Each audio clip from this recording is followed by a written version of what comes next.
We are live right now. We are live. We're live. We're live. We don't have like a classic intro where we're like, all right, guys. No. It's we're live, and then we just directly get into it. Yeah. That's good. So Joe, every year, if there's one thing you look forward to, it surely must be the Game Awards. Yeah. Featuring Geoff Keighley. Only one thing. Yeah. I don't look forward to my birthday. I don't look forward to Christmas. Yeah. I look forward to Geoff Keighley's TM, the Game Awards. TM. Yep. He's diligently, like, so does Geoff, right? Like, he's diligently preparing the next one as we speak. Yeah, I mean, he's working hard. I wouldn't be surprised, honestly. Like, those kinds of things take so much Oh yeah. manpower and logistics and organization. Trying to contact sponsors, trying to contact guests that are gonna come over, and like I'm sure these people are really busy, so you might have to book them like way in advance, especially if they're like bigwig Hollywood actors, which that's what I like to think about when I think of video games, is like Hollywood actors. No, he made a tweet, I think, in January, like when January started. Maybe it was February, but he made a tweet where he was like, "All right, time to get to work." Yeah, that's so like cool. Talking about the so new Game cool. Awards. Yeah, I mean, he doesn't do like... much anymore, right? Like, he doesn't do much like games journalism anymore. Like Summer Games Fest is, I don't remember if there was one last year. There's no E3. There's no like. So I guess all he does now is he's the Game Awards guy. Well, you've got Summer Games Fest. Don't forget that. Yeah, but was there one last year? I think so. Yeah. I don't remember. Well, I was busier with being in another country and yeah. And it was so awful, and not in it's fun to watch way, like in a extremely boring, nothing stand out at all, that kind of way. So that sucks. You could not be faulted for forgetting it that it existed. Yeah, because I feel like I didn't even hear news about it. Like, oh, this super awesome game was announced at the Summer Games Fest. We can't wait to hear about it. That I didn't get much of that at all. Usually, I feel like every time there's a gaming event, I'll see like at least one game that gets announced, and I'm like, oh, maybe this is not gonna be so bad. So I think we're probably gonna say a lot of sort of bad stuff today. No. I mean, I don't want to be too negative, but when video games are involved, sadly, I guess I'm so out of touch with the normal gamer that I can't help but be negative. But I just want to say, I don't hate the Game Awards at all. In fact, I said, I legitimately, that was not a sarcastic statement, I legitimately look forward to the Game Awards every year. Yeah. No, I would go as far as to say I love them. Yeah, like I don't hate I love Geoff Keighley, I love the Game Awards, but I really don't like... I love them in the sense that it's the thing you do like once a year, and it's kind of just like checking in on the AAA games. And that's like, oh, what's going on? Yeah. That's exactly what I was gonna say, because some people are just gonna say like, oh, I hate watch the Game Awards. It's so like cringe. I love to watch it, or like, oh, dude, I'm just there to like, get mad and complain. But for me, it being so out of touch with video games now, I'm being pretty busy, so I can't really keep up with like the discussions and the discourse surrounding video games. It's nice to have like at least one day every year at the end of the year where there's like this how would I say, like not a checklist, but it's like this is what was relevant this year. This is what people cared about this year. This is what people liked this year, and this is what the general landscape of video games looks like this year. And I know this is mostly, I would say, more like Western, but there's like Japanese games and Chinese games, and I feel like because there's so many people who attend the show, both like online and in person, and there's so many things being announced, I would say it's like pretty like nice global like little showcase of what the year was. So it gets me to keep up a little bit with the games industry. And I love Geoff Keighley. Yeah, the main reason for me, I can't lie, it's just I love Geoff so much. We've talked about it. Yeah, can you explain a little bit your love for the Geoff stuff? Yeah, so we already mentioned it a little bit. Like, he used to be a games journalist. I don't know. I guess this is like a little overview if you don't know who Geoff Keighley is, but he used to be a games journalist in the 2000s, and he was like he's like known for being super passionate about just everything video game related. So he would go to random studios and just check out what they're doing and report on it. And he would try and like get into the development of video games, or maybe not try, but like devs would often ask him like, "Oh, can you voice this like background character?" Stuff like so. He's been in the industry for like forever, but he finally realized to. When was the first Game Awards? I don't know when the first game. 2010s? Let me you know, pull it up on Google right now. Well, I can hear you type, so I guess you can look it up. But while you check that out, 2014. Yep. 2014. That means it was the 11th Game Award last year. Yeah. Oh my god. But it's like he has this, you know, he built up this reputation of being a journalist who's like super passionate for literally everything, almost to like a, you know, just kind of a scary degree. Yeah. And then he, you know, he achieved his dream, like his what I assume is like his life goal. Like he'd fantasized about it for years, and I don't know if that's true or not. That's just what I imagine in my head. To host like the ultimate, you know, like the Oscars, but for video games is basically the idea in his head. Yeah, He accomplished that. It's been going ever since. So I think there's also the fact that, like, you know, when he was a games journalist, I think he, you know, I don't remember exactly which company he worked for. I mean, there were so many companies that came and went over the years. I think it was Game Trailers, at least at first. I feel like I remember seeing him on Game Trailers, and like GT, you know, and oh yeah, with G4. the old like you know, Stuttering Craig before he was at Screw Attack doing the top 10s on Game Trailers and stuff like that. But I remember one thing that I think you didn't mention is that yes, he was known for being very, very passionate, but I think a lot of people also kind of projected a sort of sellout image to him. Oh, of course. Because as he got bigger and bigger, you know, and the games journalism got bigger, and I mean, of course, game journalism companies tried to make more money. They would get sponsors. So you would end up having these like sponsored by Doritos and Mountain Dew, yes. Call of Duty showcase, and people are very cynical about that kind of stuff. And there's all these iconic images of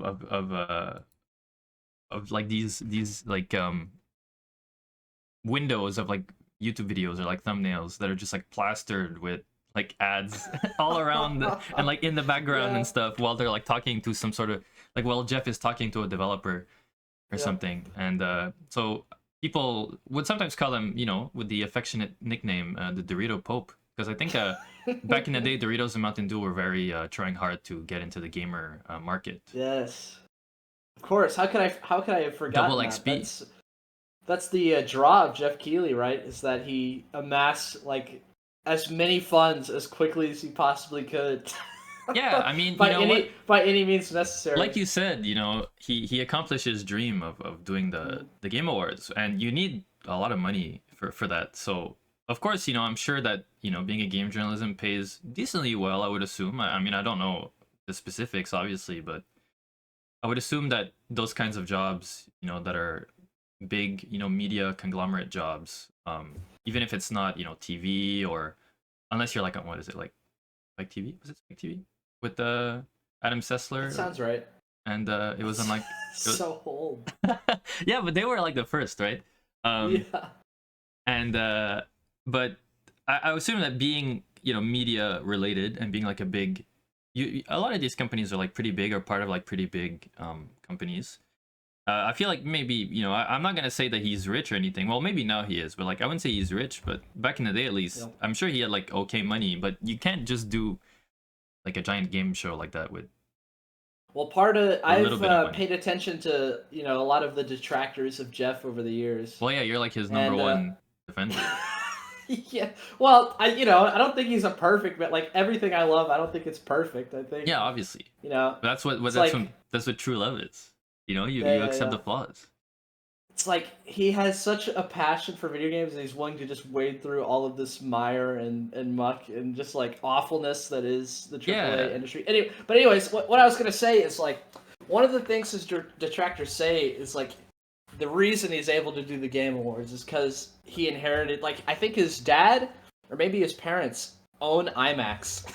Oh, So what? yeah, so you know he's sitting pretty already, you know. Yeah, yeah, for Uh, sure. yeah, But that's still, that's you definitely. I feel like, I mean, I'm gonna try to be as generous as possible here. I feel like even if your parents own IMAX, it's not like you have all the money that your parents have. Oh yeah. So I feel like if anything, it's more so that like through maybe his dad, he was able to get, and his games industry job, he was able to get a lot of contacts, and it's not about what you know, it's about who you know, apparently. Hmm. So he was able to, and already just being so passionate and going to talk to small studios and really being in the thick of it, he was able to make friends and you know Yeah. so maybe he was able to, for the first few game awards, he was able to call in some favors, like, hey, like back in the day. And so I don't know, but anyways, all I'm gonna say is I honestly really respect the fact that he was able to accomplish what I would assume, based on what I know of the guy, which is not much, admittedly. He was able to accomplish his dream of really having a specific day for video games that celebrates everything about video games, from indie to double A, which is almost non-existent, to triple A. Yeah. And sometimes I think, look, he's a bit like okay, this is gonna sound really dramatic, he's like Griffith a little bit. Be- I refrained from making that. Dude, I thought that like 2 minutes ago. I'm like, dude, he's yeah, like the Griffith of like, video. as soon as we started talking about that, I was like, he's kind of like Griffith. Dude, I posted a GIF with like the mind like wave, like the drift compatible Yeah, Pacific yeah, yeah. Rim. That's why we're doing this podcast, because we're drift compatible. Yeah. We're both Dude, running this Jaeger of a podcast together. yeah. Because like he's doing it, to accomplish his dream, and he's not gonna stop at anything to get it done, even if it means doing some less than Yeah. Man. nice stuff, But in the end, he has this wonderful, what is it called, Falconia? He has Falconia, he has this Yeah. wonderful safe city where demons and humans can coexist and everybody's safe. It might be a little bit, maybe there's some shady stuff going on in the background, but we're like, as the citizens of Falconia, we're not privy to that. We're just enjoying the fruits Yeah. of his labor. I had to wonder who Guts was. If it's like Yeah, but who's this Guts? Angry Joe. Yeah, Angry Joe. He's not enough of a main character, I think, to be. I don't know. Guts, I mean, but Kojima, I don't think I don't know Kojima anybody looked really else. angry at the last Game Awards. That's That's all I'm true. gonna say. Yeah, there's another thing I added to my notes after I showed you them was Kojima scorned. Yeah, but I don't know how we might much, talk like, about that. I don't know if it was how much he was mad at the Game Awards themselves, versus how much he was like, just come on now, these guys are just winning everything. Yeah, yeah. Like, why am I even French, here? man. So, Game Awards. Oh, yeah. Well, I was gonna say, like, Game Awards, any highlights, and then we could talk about the good things. But I wanted to say once again, with the Geoff is so passionate that sometimes he's gonna do things just to showcase video games, and maybe I'm we're blowing our metaphorical load too early, but it do you think? I mean, obviously in this case, it kind of bit the company in the back. It Oh bit the, yeah. but he's so passionate, and he's just so open to sharing stuff that he likes and what he thinks is cool. So apparently, if the rumors are true, which I as far as I know are is true, Geoff Keighley showcased Highguard at the Game Awards, basically being like, hey, this game looks awesome, I really love it, and I'm friends with these developers, so I'll throw them a bone, and I'll show their game, I think, for free. I don't know how much like Yeah. marketing like budget was involved, but like, according to what I've heard, like he showcased the game for free. Yeah, that's the rumor I've heard, is that he was just, all right, guys, I love you so much. Why don't you have the big finale spot? It's on me. That's what I've heard. That's yeah, what I heard. I don't know know. how true that is, but if that's true, I mean, Yeah. sometimes I guess his niceness kind of bit him in the back. Yeah. And it's one of those cases where it's like, I think it's an expectations kind of thing. Where if they had showed Highguard early on, maybe it would have been not a highlight, but it would have been like oh, I'm doing this for my friends. I really love these developers. Here's what they're doing. Keep an eye out for them. Yeah, Early I on, was thinking people they are not could've- so. Early on, watching What's the that? awards, people are not so their eyes have not glazed over into because of slop overload. Yeah. So they would have paid more attention. Then if you put it in the middle, then it's just like it'll just get forgotten because it's just like in the sea of just like being bombarded with trailers and information and games that all look the same. And so putting it at the end, I understand the purpose of putting it at the end, where it's like, this is a big deal, I want you to remember this because I thought it was really cool. But the problem is there's an expectation of what you show as the last game, where it has to be like the most exciting game, or the game that's like the most hyped beforehand, or like a total surprise. And I guess in this case it was a total surprise, but Oh yeah, it was a surprise, all right. But I was thinking that like if they would have just switched it with Divinity, everything would have been put fine. it like in the middle, and then put Divinity at the end with like the super like sauced up presentation where there's like people falling from the sky, and there's like actors in the room with everybody who are just like going crazy.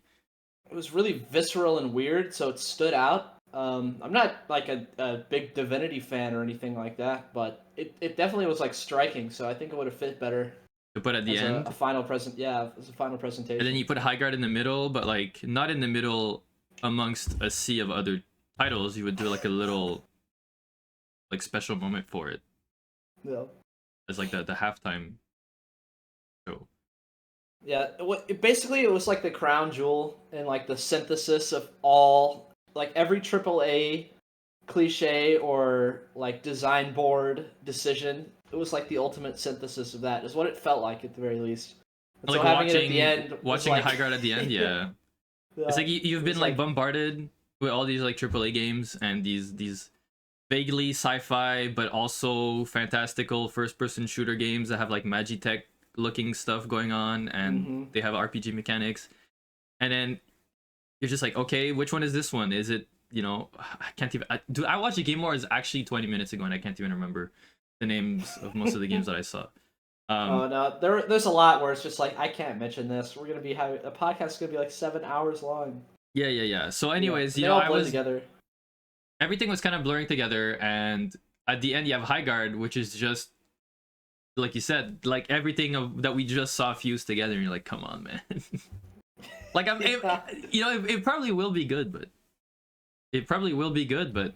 that's the thing, you know, it'll be good, but is it going to be interesting? Is it going to do anything, you know, particularly revolutionary? Is it just going to be a good game in a sea of good games? I haven't played it because well, one, I'm very busy, but two, I'm not really big into first-person shooters, especially multiplayer ones. And finally, I mean, I have so many games to play that I think look way more, you know, interesting and fascinating. Even some that I think will probably end up being bad, but they caught my attention. Was Highguard did not at all. But you played Highguard, so I want to know your opinions.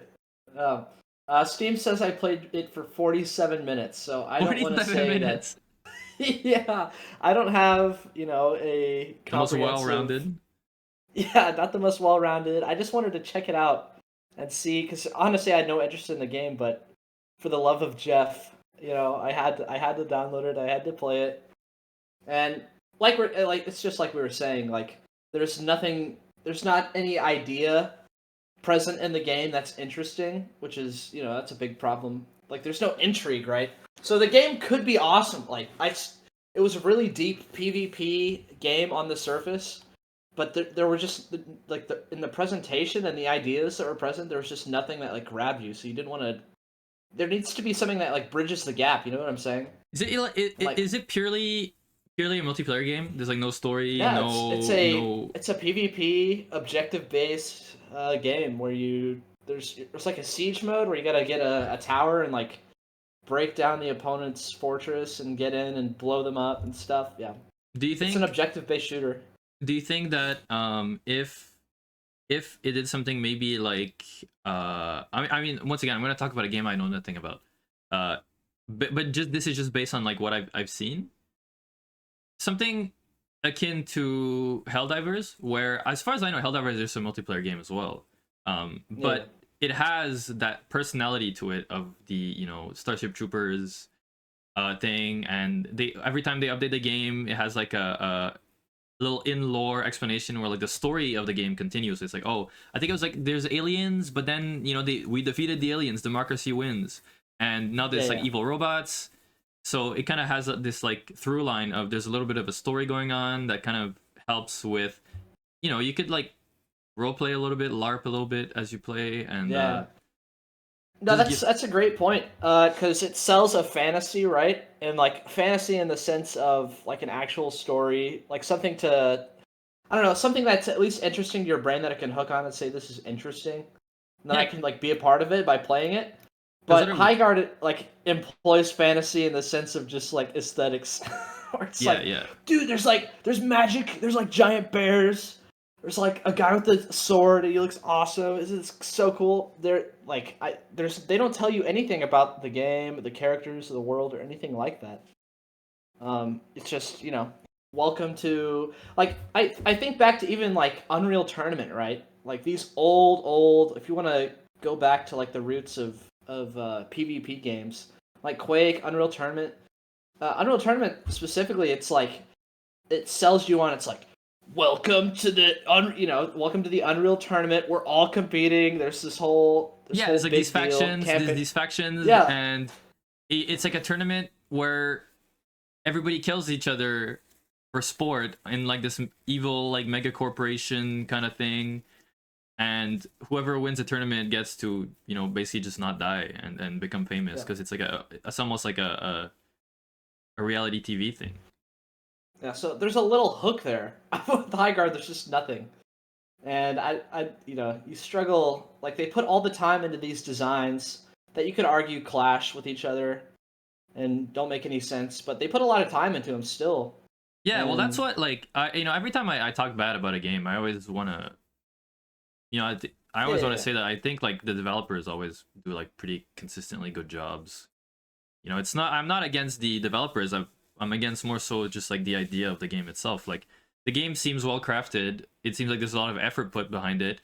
Based on how they talked about it, I'm sure that they really loved what they were making. I don't think they were making this game with like a cynical mindset of um okay, we're gonna put this in the game, we're gonna put this in the game, we're gonna put this in the game because the shareholders told us to do it, and we're gonna put this in the game because according to ChatGPT, if you have this in your game, it has a 0.6% chance of selling 30% more. I don't think it was like that. I yeah, mean, at least I hope it's not. Like that's the best thing I can say about most games yeah. is that I hope that the developers enjoyed what they were making, and I hope that they actually made what they wanted to make. I Even have to be a little bit more cynical than even you if in it's that not what I regard. want to play, I hope that they made something that they want to play. However, at the same time, they're a new studio. They're a new Yeah. studio, and it's like their first game. But of course, it's not. They're not first time developers. They're just first. It's their first game from this new studio. So maybe I should be cynical, and it's like they're doing all these very generic things because they want to sell, because they want their studio to pop off. Yeah, I feel like there may be a couple people in the lead positions that were genuinely excited about it. Maybe it's like a similar thing to the Geoff Keighley scenario where it's like you can't understand why he's excited about this game. Yeah, But I don't as know. much as I like Jeff, he and I have totally different tastes and Yeah. interests in video games. So I can't comprehend why Jeff thought it looked cool. Because like I don't think it was just like, oh, these are my friends, so I'm gonna showcase our game. Because he does that, I'm sure he's friends with a lot of developers. Yeah, yeah. So he felt like there was something special about this game. Oh, maybe I should play for like 4 hours to see if there's something. I played the tutorial and I played a match with randoms. That's all I did. And then after that I was done. I But oh man. To give the benefit of the doubt to the developers, I will say that I do respect when developers are like, we're gonna focus on the mechanics and we're gonna make a really solid mechanic based game that plays really well, and we're not going to focus on these sort of more secondary aspects such as lore, story, things like that. But you can only do that to a certain degree, like unless you're Yeah, doing like yeah. a purely mechanical based, like Zachtronics type game. When even then, Zachtronics puts a little bit of sauce in there. He puts a little bit of like intrigue, or like story or lore. But even if you're doing like a purely mechanical game, I think you need to have a little bit of that, like, have a little bit of that seasoning on top. Cohesion. Yeah. Yeah. Because like if I don't want to, if you're not making me want to play the game to some degree, even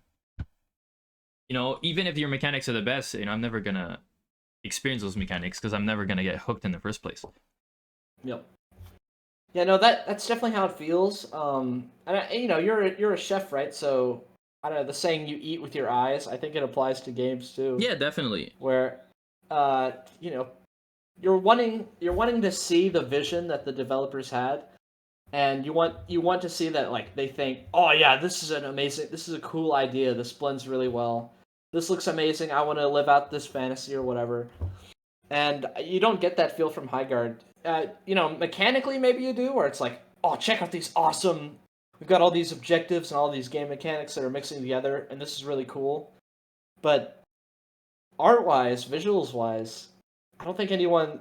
I could be wrong. Maybe I'm too cynical, but it's hard for me to think that anyone in development, besides maybe like the lead, are like, oh yeah, this looks cool. This is something that's inspiring, or that's pushing the medium forward. I don't think anyone really felt that way. Maybe the weapon animations guy, because the weapon animations are really nice, but I don't know. Yeah, speaking of visuals, I'm gonna do a really really rough transition. What do you think of when you redesign an iconic character, such as making Leon S. Kennedy look old? And by old, I mean he's like what? He's like 57 in the game, but he just looks like normal 32, Leon. He just looks like 32, normal Leon, but with like a little bit of scruff on the beard. Yep. Yeah. I don't know. Modern Resident Evil doesn't feel like it's for me. It doesn't appeal to me very much. I can't really, I don't know, give too much insider feedback on this. I don't know. What do you think? Do you like old Leon? You think that's cool? I mean, I find it strange because the way I thought, Resident Evil 7 and 8 and 9 were gonna be was that they were basically starting not from scratch, but they were basically like trying to focus on making kind of new things, not to get too bogged up in the Resident Evil lore, and to not to focus too much on like the established canon, and just kind of make their own thing and kind of tie it into, oh, this is caused by a biological virus and things like that, which 7 did pretty well. Like, yeah, you had Umbrella Corp a little bit, and like you had Chris Redfield show up at the end. But overall, it was just kind of its own self-contained, like, what do you want to call it? Like a redneck horror. Yeah. And then backwater redneck horror. And then Resident Evil 8 was kind of similar in the sense that it followed Ethan again. Is that his name, Ethan? It followed Ethan again, and it was a more of a big game. You had all these different castles that all belonged to like a different lord, and they had their own mechanics.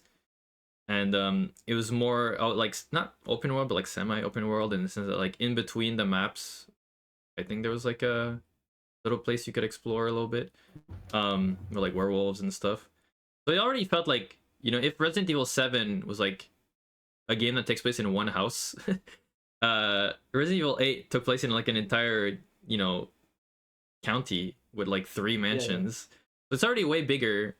It's more action focused. So that was the other thing too that kind of freaked me out, was they're like, oh, Resident Evil 7, we're going back to our like slow-paced horror roots. They're like, okay, yeah, this is like the start of a new, first-person horror-focused, slow-paced horror-focused Resident Evil back in the day, except first person. And then literally one game later, it's back to being like action crazy stuff. Yeah. Ethan gets his hand cut off, and he gets thrown through a window. Yeah. That's something that I liked actually about first-person Resident Evil, is that there was a lot of like body horror and like very visceral stuff where they play with the fact that you're in first person to really make you feel uncomfortable. But I didn't like Resident Evil 8 all that much. I only liked the mansion with the puppet. I thought that was pretty creepy. Yeah. And the weird baby. I played a little bit of 7. I haven't played 8. So I have And no basis for modern Resident Evil really. yeah, me neither. And then 9 is like Resident Evil 2 remake. It's a Yeah. third person, you know, slightly over the shoulder, kind of zoomed in, you know, and I'm sure that one of the reasons they made it play that way is because they knew they wanted to bring back Leon, and people are, you know, people who maybe have never played What? Resident Evil Uh, were exposed to Leon in Resident Evil 2 remake, which is one of the, you know, better selling and more respected Resident Evil games. And it's weird now because, you know what, I think if you asked me back in the day, like when you think of Resident Evil, what do you think of? I would say like I think of like Chris Redfield and, you know, Jill yeah. and a little bit. You know, I think of Leon too, but he was like in 2 and 4, but Chris was like in every other game. Yeah. Um, Yeah. but now like Leon's like the face of the series a little bit. Like he's very popular. So I think that's why they Yes. brought Yes. back Leon. But you know, it it it's been a while, so he has to be old. But Leon's thing is that he's like the pretty boy. So they tried to Yeah. make Yeah. him like Foxy, you know, Silver Fox, I guess. Older just means buffer. It just means more It's more buff. muscular. It just means more Yeah. buff, a little bit more And gray, and hairy. a He's a little little hairier. scruffy. Yeah, The Dante effect, basically. yeah. But They did Dante a was similar always thing with kind of him. like a little bit more rough around the edges, so I could see him. I could see him going to that direction. It's true. He didn't go from pretty boy to grizzly, really. No, it was like he was like a kind of scruffy pretty boy to being like a scruffy old guy. Yeah. But Resident Evil, you know, I've given up on Resident Evil. I do think the new game looks good, but I'm not big on the action Resident Evil games. I'm more big on the, you know, horror Resident Evil games. So for me, you Yeah. know, 1, 2, and 7 I think are the ones I prefer. And Mm. you know, 2 remake was good. I really liked it. But it really plays differently. And the fact that it doesn't have fixed camera angles. I know some people are like, it doesn't need to have fixed camera angles, but I, the way Resident Evil works to me. It's just that like the fixed camera angles really control the way you experience the game. Like even though you have Yeah. total control over what you do, you don't have control over the camera. So the game can frame things in a very specific way. And it's very Yeah. Yeah. deliberate in its design, which I really appreciate because the developers show their hand a lot with how they want to place things, how they frame things, and it really makes for like effective scares. And when you have total control over the camera and total control over your character, even if you make the characters super slow and you make the aim kind of janky and you make the enemies really strong, it because of that less deliberate design, you feel way more in control than you feel like the developers are in control. So it makes you less scared, in my opinion. Yeah. Yeah. You know, the recent RE4, right, has like it had the tank controls, and you know you've got a lot more control of Leon. It's just because, like you said, it has that action focus. And Yeah, so Leon's doing backflips. He's like cutting off people's heads. They yeah, wanted you to yeah, feel awesome and in control, and not as scared, right? But yeah, I love that point about the fixed camera. Like the fixed camera, depending on where it's put, it like obscures things. Like you can see part of the monster, you can see part of your player model, but yeah. they're And both sometimes like it's like a really active awkward. elements. Sometimes like a really Yeah, yeah, awkward yeah. angle where like it's like super skewed and tilted, and it's like the camera's like placed behind like a chandelier, and it's like super like skewed, and you're like, what the hell? I Yeah, can barely see anything. yeah. The tension, you know, it creates crazy Yeah. tension So for you. even when So you're going from room to room, and there's no monsters, even when you're going from room to room, the fact that the camera angle keeps changing, it almost makes you feel like you're being stalked, or like you're like there's like a pervert that's like looking at you or something. yeah, and Uh, it's just another thing that's out of your control, right? yeah, it creates So tension. Just even if you're not doing anything, it's like tense a little bit because mhm. the camera keeps changing. You're always on your toes. It shows you the mansion from a bunch of, well, in the case of Resident Evil 1, the mansion, but it shows you like the mansion or the area you're in from like many different angles. So it shows you actually pay more attention to the environment. And um when you play like a first person game or like a third person game where you have control over the camera, usually you'll just kind of look in front of you. You know, you're not Yeah, gonna you're gonna look in front of you, and you're not necessarily gonna pay attention. You're mostly gonna look at your aiming reticle. You're not gonna look at your, you know, you're not gonna look at the environment. yeah, yeah. Fixed You know, camera a lot angles of force you to fans wouldn't be as in love with the mansion itself. You know, that's like exactly. a huge aspect of it. People call it the main character of the game Yeah, a in lot of the Resident Evil time. 1 for sure, and in Resident Evil 2, you know, the police station. And yeah, just don't think that would have been possible if you're just fixed over the shoulder. I agree. Harder to do. Yeah. But you know, well, they did show a horror game that I wasn't really interested in, aka Resident Evil 9. Woo! They did show a game that I thought looked really cool, and while a lot of what they showed seemed to be like cutscenes and stuff, it seemed like it was all like cutscenes that you're gonna experience in the game. It's not like a pre-rendered cutscene. It's like a in-game like set piece or like in-game cutscene moment. But they showed Ontos. Yes. By Frictional Games, our beloved AA gems. AA gems, our beloved Frictional Games. Yeah. I think that they have only released good games, and even if you haven't played any of their stuff since Soma, which was their last like bigger release, because Amnesia prequel kind of thing, I forget what it's called, Amnesia Origins or Amnesia whatever. Rebirth. Yeah, Rebirth. That one was all right. It was good, but not my cup of tea. But I acknowledge that it was good. But I think most people kind of got on board with either Amnesia: The Dark Descent or with Soma. And I think Soma was their last like really big release, because I feel like Amnesia Rebirth was maybe like a big, but not as big as like Soma. And Amnesia: The Bunker was specifically made to be like a small side project. Yeah. And I really love The Bunker. I think it's really, really well made. Oh yeah, that was my game of 2023 for sure. And I enjoyed the most, I think. Ontos, I mean, the trailer was like a visual overload of just like really cool, high concept, creepy sci-fi horror. Yeah. Dark rooms with like one bright thing that you're supposed to focus on. And they said it's like a lot spiritual of body sequel. horror too. Yeah, lots of body horror, lots of like psychological horror. Like, I feel like they're gonna do the same, not the same, but like they're gonna do that. Well, I mean, they did market it as like a spiritual successor to Soma, but they're gonna do a lot of that, like existentialist, very like what does it mean to be alive? Yeah, that was a little on the nose in the trailer. Like the first thing that the guy says, he's like, what is existence? Yeah, like what does it mean to exist? Really? What does it mean to exist? And then like one of the last lines they say is like, we're gonna keep trying over and over until reality breaks, or something like that. And I'm like, well, I'm all for it, man. I'm all for it. Yep, I know. I just love. I can put my trust in Frictional Games. Yeah, I think that so far they haven't done anything that has totally, ruined my perception of them. I think Amnesia Rebirth was maybe like a low point, but I don't think it was bad. I looked them up before we started recording, and I like looked at just a brief overview of their page. I think on Wikipedia.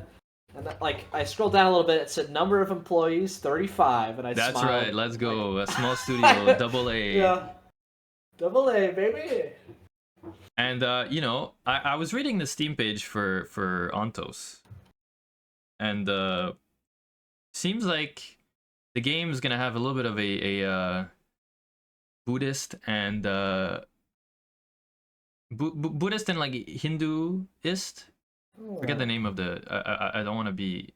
I think it's Hindu religion and Buddhist religion. What but does mostly Ontos mean? Is it Latin? I don't know if Ontos means anything, but they like the name of the station is like Buddhist stuff. Let me check. Or like Hindu Greek stuff for being. Yeah, I mean it's got So the similar to space station Soma. is called Samsara, so that's already like the infinite cycle of rebirth. Yeah. And Onto, I don't know what Ontos means. It's called Samsara. Your name is Aditi Amani, which sounds pretty Indian. So I think it's gonna be like a Hinduist kind of Southeast Asian and South Asian Buddhist kind of like, because let's say, assuming that Buddhism and Hinduism is like is based in its worldview is like true, and it's like the infinite cycle of rebirth, and karmic debt exists, so over your different lifetimes you can accrue karma and stuff like that, or lose karma, and that existence is suffering and whatnot. It would be really messed up if you did these kinds of experiments on people where you kill them and bring them back to life over and over again, and like you mess with the natural order of like samsara. So that'd be really messed up. Yeah. So I think it would be cool to have like a more kind of not religious themed horror, sci-fi horror, but like a, you know, like, oh, while doing all these horrible experiments, you realize that like hell is real. You know, that's like a trope that I really love. It's like you kill somebody and you bring him back to life, and then you're like, what did you see? And he's like, you don't even want to know, man. Like, it was the most horrible thing I've ever seen in my life, and hell is real and heaven doesn't exist, and everybody who dies is going to hell. It's like, oh shit. Yeah, science is good enough to like peel back the layers of the dimensions we can't perceive. Yeah, and and if instead of doing it about hell or doing it about something like, oh, you know, angels and demons and stuff, if they do it about more like Eastern religions, I think that could be really interesting. Yeah. Yeah, I'm looking forward to Ontos, honestly. I think we need more AA games in this world. I don't understand. Just from a production standpoint, it makes sense to me not to have, you know, not to be Todd Howard and have 300 people working on whatever.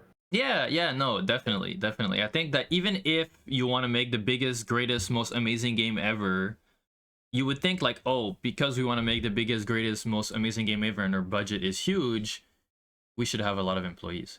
Which I can see the logic in it, but what I don't understand is like, how do you even plan on, you know, coordinating something like that? How do you even... It's less about like making art at that point and more about like just producing a gigantic structure that like a giant city that just sprawls out, you know? That's what it feels like when you have that many people. It's like artistic, like depth, complexity of ideas. How do you grow that with like more than a small team of maybe a couple dozen people? Because you can't. How do you expand on that? You can't communicate directly. There's like a bunch of different, you know, divisions that work on different stuff. And like, sure, there's like one main designer probably, like this is like the lead designer, but the lead designer probably has like a bunch of proxies that he like, because he can't like deal with all 300 people individually, you know. So I think from like a logistics standpoint, it was really difficult to make a game with a gigantic team. And I mean, based on how AAA industry is going right now, you kind of see that a lot. I think a lot of games are well made, very polished, very, you know, interestingly, you know, like the engines are probably really high tech and stuff like that. But then, the games have nothing to speak. They have nothing to say. You don't feel the personality of the people who made it. You only feel the skill of the people who made it. I mean, I think I've told you this before, but the way my favorite thing about video games is that when I play a game, I like to kind of understand who made it. Yeah. No, that's how you experience everything, right? Intentionality. Like, what did this person find important enough to, like, you know, focus on? Yeah, and even when it's a big team, let's say like, you know, 35 people. Even if it's like 35 people and you have one designer, you're not just gonna you would think that like, oh, but isn't that sad because you get to hear what the main designer wants, but all 34 of the remaining voices are silent because they're being like crushed under the control of the designer. But it's not true. A good designer is able to pick the skills and the strengths and the ideas of the people around him to make something that works. And, you know, I think Kamiya is really good at this. Hideki Kamiya is really good at this, where he has a very strong vision and he has a very strong intentionality in his design, but he knows how to bring out the best in everybody in his team, and he designs according to that. So his design that has like a very strong, you know, like idea behind it, that idea is built upon his knowledge of the team he's working with and how to make them bloom. So I think integrating everyone's 2 cents, so basically. While of course if you play a Kamiya game, you're mostly gonna get the Kamiya flavor. You're gonna understand who Kamiya is and what he likes. I'm sure that you also feel the love and the interest of the people who made those games with him, under him. Yeah. Same goes for early Miyazaki games, I think, as well. I mean, I didn't. If we're talking about From Software and Miyazaki, I can. You know, this podcast is never gonna end. So I didn't want to bring him up. Just a slight plug. Yeah. I didn't want to talk about him. We'll save that for the Demon Souls episode. I just wanted to, because he's He's really It's good on at this. record. Yeah, Yeah, and it's on he record. He we does have the same thing. we have actual like written examples of him doing certain things like that. Whereas Kamiya, it's more so that like based on what people say about him, based on people who work with him say, and based on how the games end up, you can tell that from Kamiya. But Miyazaki, like there's interviews with him where he talks about his design process very clearly. You know, like the story about how they made Princess Guinevere. Yeah.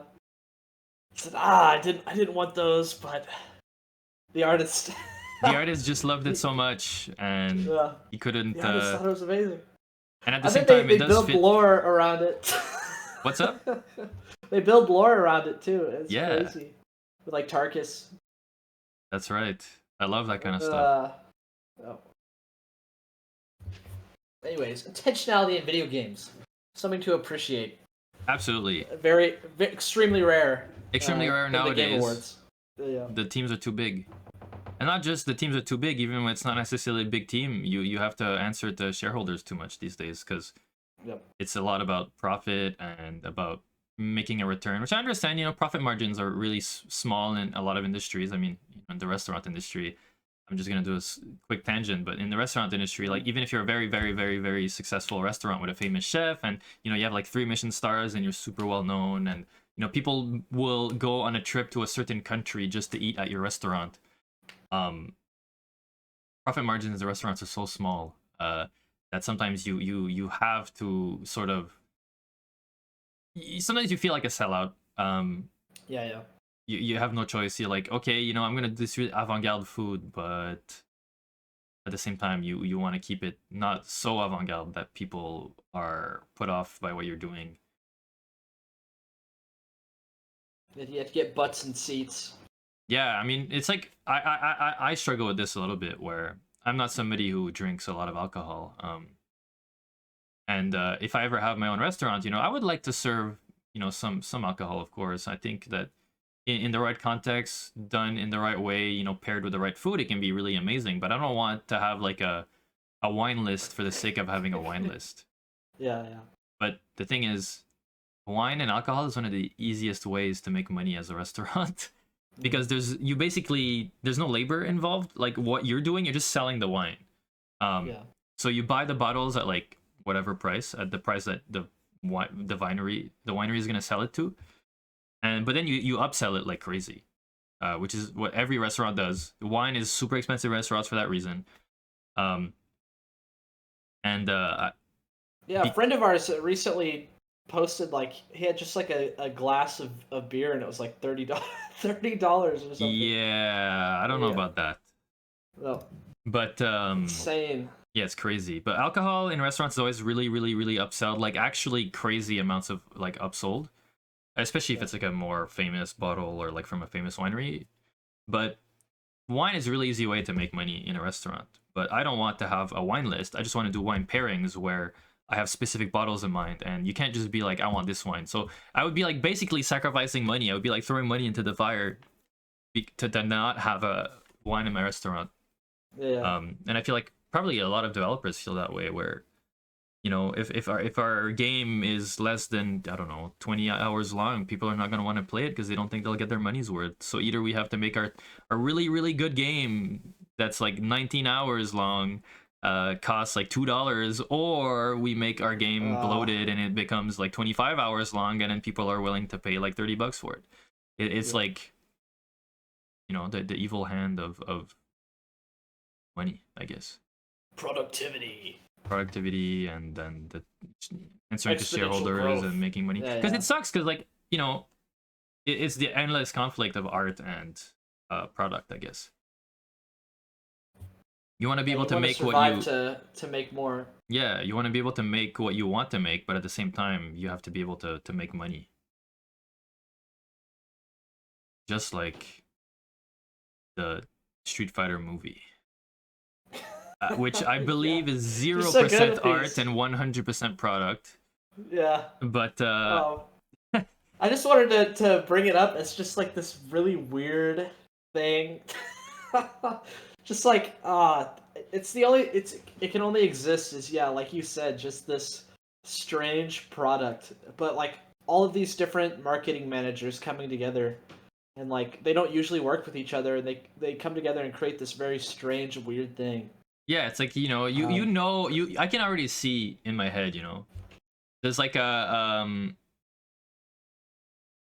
Hollywood, you know, like producer, like marketing exec, who goes to find like a guy to write a script. He's like, we want to make a Street Fighter movie, so I'll make you, can you write a script for us? And it's not even like the, you know, the guy who wrote the script wanted to make like a Street Fighter movie. It was like he was like contracted to make a Street Fighter movie, and then they were like, we're in talks with Capcom right now. So then they fly to Japan, or like they go to like Capcom, I don't know, like Capcom USA, and they go like, we want to make a Street Fighter movie. Can our lawyers arrange that? Like, can we get a deal with that? And then, you know, and then all these like businessmen are talking about like a Street Fighter movie, but there's no artists involved right now. It's only like a bunch of execs and like lawyers talking about like the rights, and like, okay, so, you know, if we're making a Street Fighter movie, then here are Capcom's demands. It has to have, you know, Blanca. It has to have M. Bison.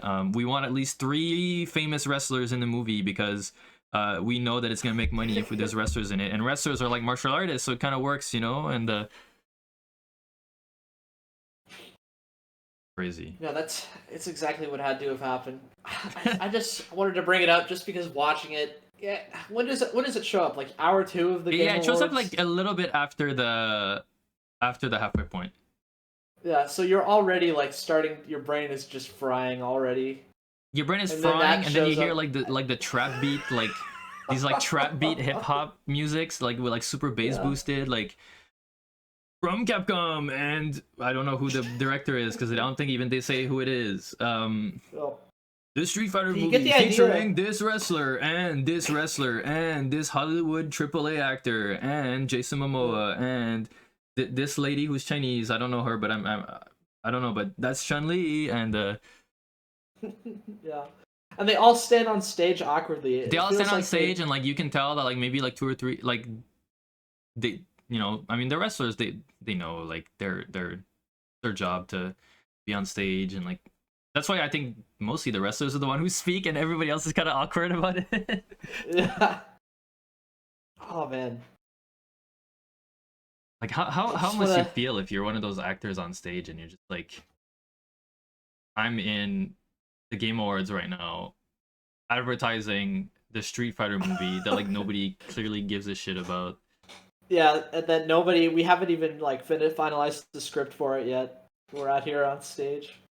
And nobody like clapped. Not nobody clapped, but like it was like a pretty, not like the room wasn't going crazy. Let's just say. Well, probably it's even like your brain just doesn't know what to think. Like we're talking about, it's just like the coherent vision of like, even for a presentation, I didn't feel like there was a coherent vision. It's just like, just throw these people up here. Yeah, throw all the actors on stage and make them say how much they love Street Fighter, and like how awesome it's gonna be to be like Ryu and. Yeah.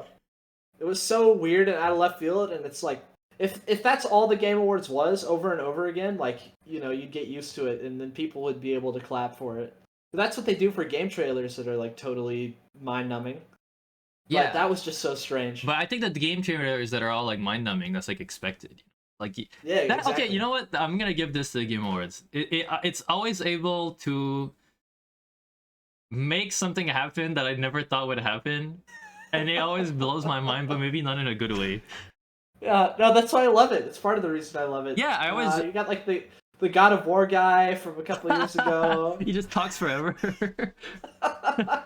Yeah, they like play the music twice to get him off stage. And then you got like the little kid that like walked behind Miyazaki. Dude, that kid is awesome, man. He has a podcast and it's so good. Oh, what's his name? I forget his name, but he has a podcast, and it's like he's a very avant-garde like provocateur. So he usually interviews people, and it's a bit like if you've ever seen like Borat, or you've seen like Bruno. Like he's basically gonna say a few things, but he's mostly gonna let his guests speak, and then the guests say like the most horrible stuff, man. Like they just keep incriminating themselves and saying like horrible things, and he just kind of provokes them to say like worse and worse things and get mad and like look really bad. So cool. It makes sense that he would fill that role. That was like his big break.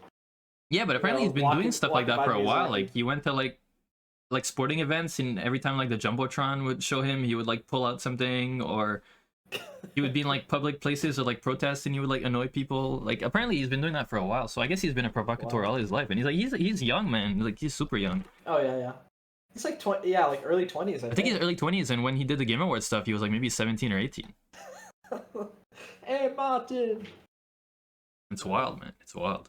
Well, yeah. All that to say, the Game Awards always has something. It always has a surprise. It might be a Freaks trailer you that you out. like. It might be Geoff doing something, or it might be the most insane thing you've ever seen in your life that makes you think like, man, what has happened to the video games? You just have to wait through 3 hours of trailers to get to it. Yeah. To find it. You know, other thing that I like about the Game Awards that always blows my mind is like the Muppets. Oh yeah. Do you think Geoff loves strange this Muppets? year.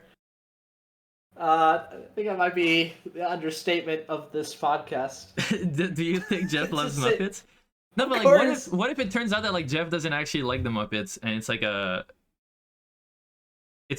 sponsored deal. Like they always have to have the Muppets there because I don't know, like whatever company like broadcasts the Game Awards on TV internationally has like stakes in PBS or something. So they have to play the Muppet. They have to put Muppets or something. That would make sense, but I'd rather choose to believe that Geoff is just like this autistic obsession with the Muppets. He is he is the age, or like he's old. He's getting up there in terms of like, you know, game journalists. Like not that many of them are like, most of them are young, right? He's a bit older, and I feel like people of our generation and a little bit older than us, you know, they probably watch more Muppets than like, you know, younger people who watch like Bluey or things like that. So I'm gonna go to the toilet. Hold on. Okay.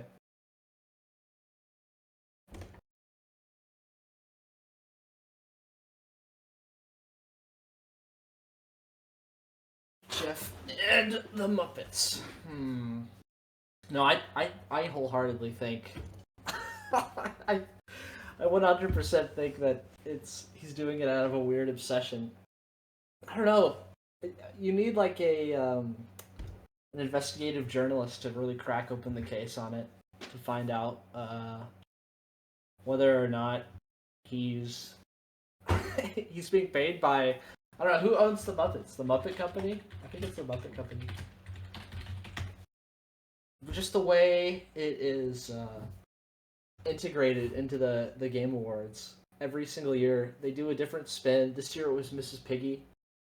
I think, which we're going to talk about in a little bit. But last year, you had like the two old dudes. I don't know their names. They like made fun of everybody, and it was actually pretty good. A lot of the jokes were awesome. They made fun of Kojima, which was really cool.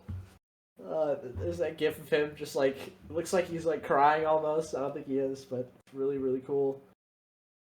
It's just that extra flavor the Game Awards provides.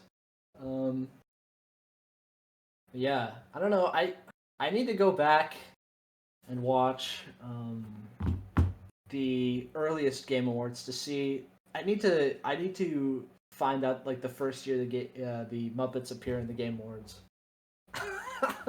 And trace it down. We could do like a little mini episode detailing all of this if we really cared enough to do it. But yeah, it's just one of those weird things. The Dorito Pope. The Dorito Pope makes it so, he ordains it. He wills it. Anyways. Let's see. We've got stuff coming up that we may or may not cover. Well, we've covered there's an awful Tomb Raider reboot. Oh god, I don't want to say awful. Uninteresting, boring. There's a Warframe announcement with a certain German actor. We haven't talked a lot about Expedition 33 Clair Obscura, whatever that is. Hello. There's total. Oh, hey. I'm back. It's like one of the first times that ever happened to me where you had an old man moment. You're like, I gotta go. Yeah, dude, it's crazy. Usually, you know, when I need to pee, it's like you kind of feel it coming gradually, and you're like, okay, I can hold That's it in. cool. This one was like, You're bam. we're locked in so deeply into the Game Award discussion that Yeah, as soon as the I got body like, suppressed it. oh yeah, I was like suppressing it. But talking about the Muppets, I don't know. Yep. I was just while you were gone, I was just talking about like I don't know. I want to go back and find the like first year that the Muppets are introduced, and just kind of I don't know, do like a little deep dive. The Game If we Awards? cared enough, Weren't they the Game always there? Awards. I don't know. I didn't watch the ones from like 2014. I watched all of them, and I feel like I remember always there being Muppets, but it was like low tier Muppets. You'd have like the two old men who were like grumpy and complain about the Game Awards. That was my favorite. I know. I talked about that while you were gone, like making Kojima cry. Yeah. I also really love when the old guy Muppets are like, "What do they call it the Game Awards if there's barely been any games?" And it's like, oh shit, they're self-aware. Yeah. And then one year they had like Beaker and the Scientist. But the Beaker and the Scientist are like they're the Beaker and the Scientist. They're the like they're the Muppets that like the Muppet Company likes to lend to everybody. Yeah. But then this year they had the big wigs. They had the big Muppets. They're the popular ones. They had Miss Piggy and wig. Yeah, big wig. They had Miss Piggy and was Kermit there? No, Kermit wasn't there. He was at home Kermit watching the Game Awards. Awards. There, dude. He was in his tuck chair watching. Yeah. No, he was in a dark room, dude. Dude, watching the Game he was in a Awards. dark place, man. Yeah, dark place mentally. Miss Piggy. Miss Piggy's like all over Geoff. Yeah. Man, if I was Kermit, I'd feel bad, man. Oh yeah. No, it was pretty brutal. Yeah, but at least Geoff didn't seem like he was into it either. He was like, "Come on now." He was like, "We have to be professional," So good. Dude, do you think like when Geoff was a kid and he like loved the Muppets, he ever thought that he'd be on a worldwide international broadcast event of the century every year, like hanging out with Muppets? I think that was like an integral part of his dream, right? You think like when he was doing his Griffith Rise to Power? Yeah. Like, I need to have the Muppets. It's gonna be so cool. I'm gonna have my own flavor, where I inject the Muppets into it for some reason. I always look forward to the Muppets. Oh yeah. I always wonder which Muppets they'll have, and I always wonder like what's gonna happen with the Muppets. I always like the old guys because they like complain a lot. But this year that's what was cool about it. Last year's was they were present throughout the entire show, and they're so flexible. You can just like shoehorn them into any like if you situation and just get like a quick joke. If you have any dead air, like you can if you have any dead air, like you can just put them there. Well, and not just that, but because Piggy, the old guys too, like because they're kind of like grumpy and they complain a lot. Like you can make a little bit more like not adult jokes, but you can make a little bit more of like a because people who watch the Game Awards, I don't think there's that many kids, right?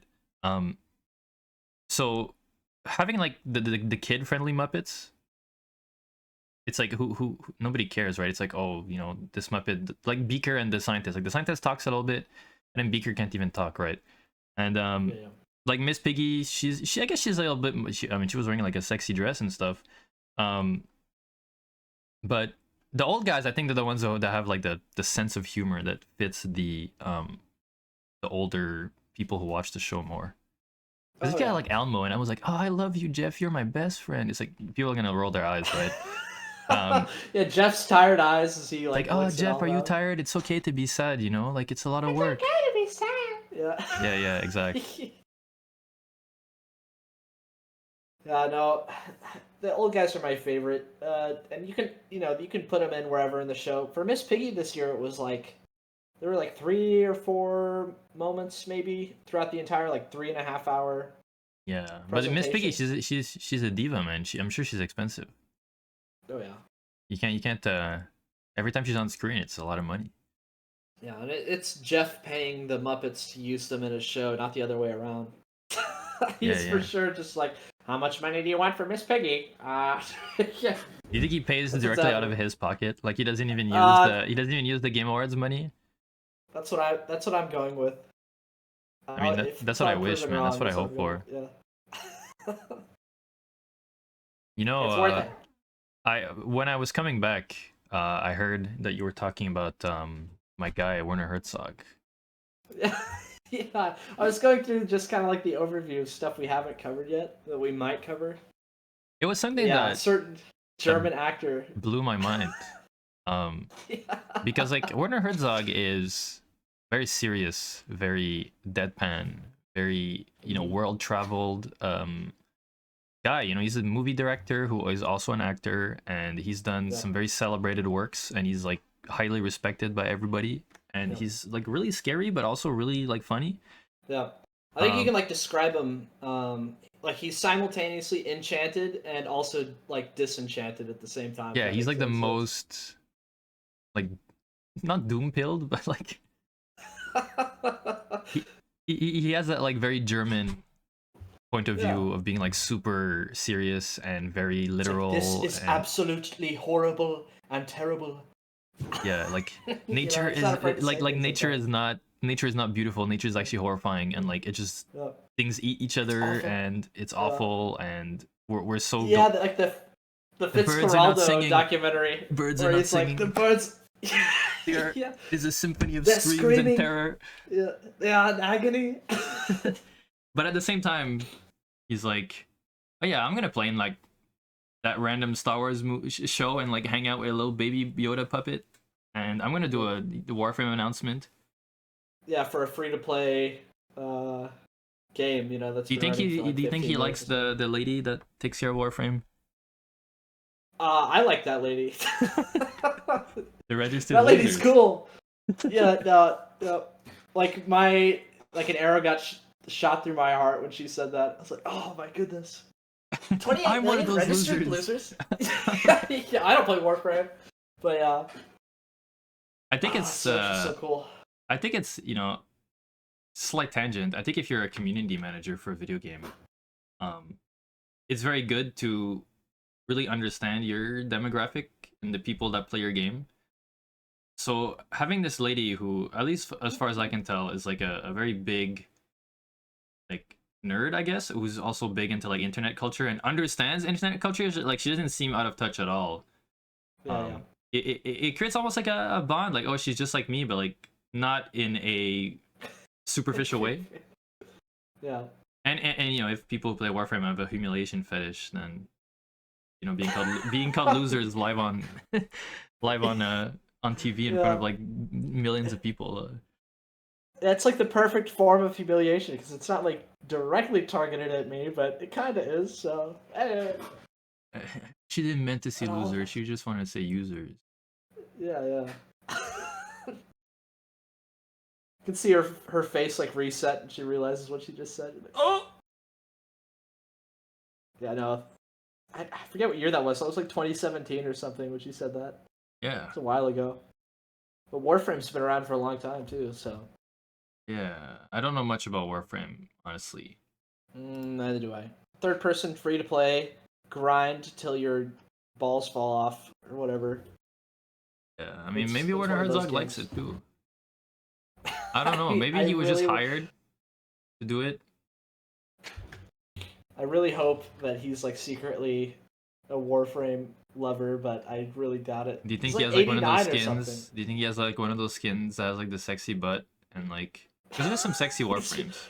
Yeah, he got really excited for when those started coming out. The one that looks like the Flame Atronach. Oh shit. Yes, I like the one that looks like the Flame Atronach. I find it enchanting. Yeah, now that you mention it, well, you mentioned it while I was in the bathroom, but I heard it when I was coming back. We barely talked about Expedition 33. Yes. Or should I say Expedition 33? Clair Obscur, Expedition 33. Nope. I mean, neither of us have played it. Yeah, I haven't played it, so I don't want to, talk good about a game that I haven't played or talk bad about a game I haven't played. But from what I've seen, I mean, it looks like a pretty good JRPG. I mean, I'm a little bit cynical though, because to me, JRPG is a little bit like the rap of video games, in the sense that like when you ask somebody like what music they like, they say, "Oh, I like everything except hip hop." And it's like kind of like a common opinion to have, like, oh, I like everything except hip hop. Oh, I listen to everything except Yeah, country music. That's what it is here. Here it's country music. and I, then I listen to everything except country. even in the Midwest, people don't like country. Oh yeah. People do, but they're you have your performative heroes that Yeah. will go. I like everything except country. Well, yeah. Here it's like I So like everything except rap, and usually kind of conjures up an image of what kind of person says that. But um, you know, the thing with JRPGs is you hear that a lot with like gamers. They're like, "Oh, I like everything, but JRPGs, I can't get behind that. That like those games suck." So I didn't even think about that. That's true. People Uh, really hate JRPGs for some reason, and I don't understand. And I mean, you see it all the time. Like, I don't know if I want to use the word critic, but like those YouTube like game reviewers who, they always talk about games. And okay, I'm gonna blast a group of people I know nothing about right now. So this is gonna be like some hot drama. You know how like Nintendo YouTubers only review Nintendo games and they act like Nintendo is like the only company that makes video games. Like they almost never yeah, acknowledge other companies. They're in that like yeah, like Nintendo Nintendo Bros. ecosystem. Um, Hmm. and for some reason, even though there's a lot of JRPGs and like Japanese video games on Nintendo consoles, so many Nintendo reviewers don't like anime games and they don't like JRPGs. Um, and they always kind of like every time they review a JRPG, it's like, well, I don't really like JRPGs, so this is not for me. And then they just like shit talk it the entire time. Or they play an anime game and they're like, yikes, this anime stuff is kind of problematic, don't you Whoa. think?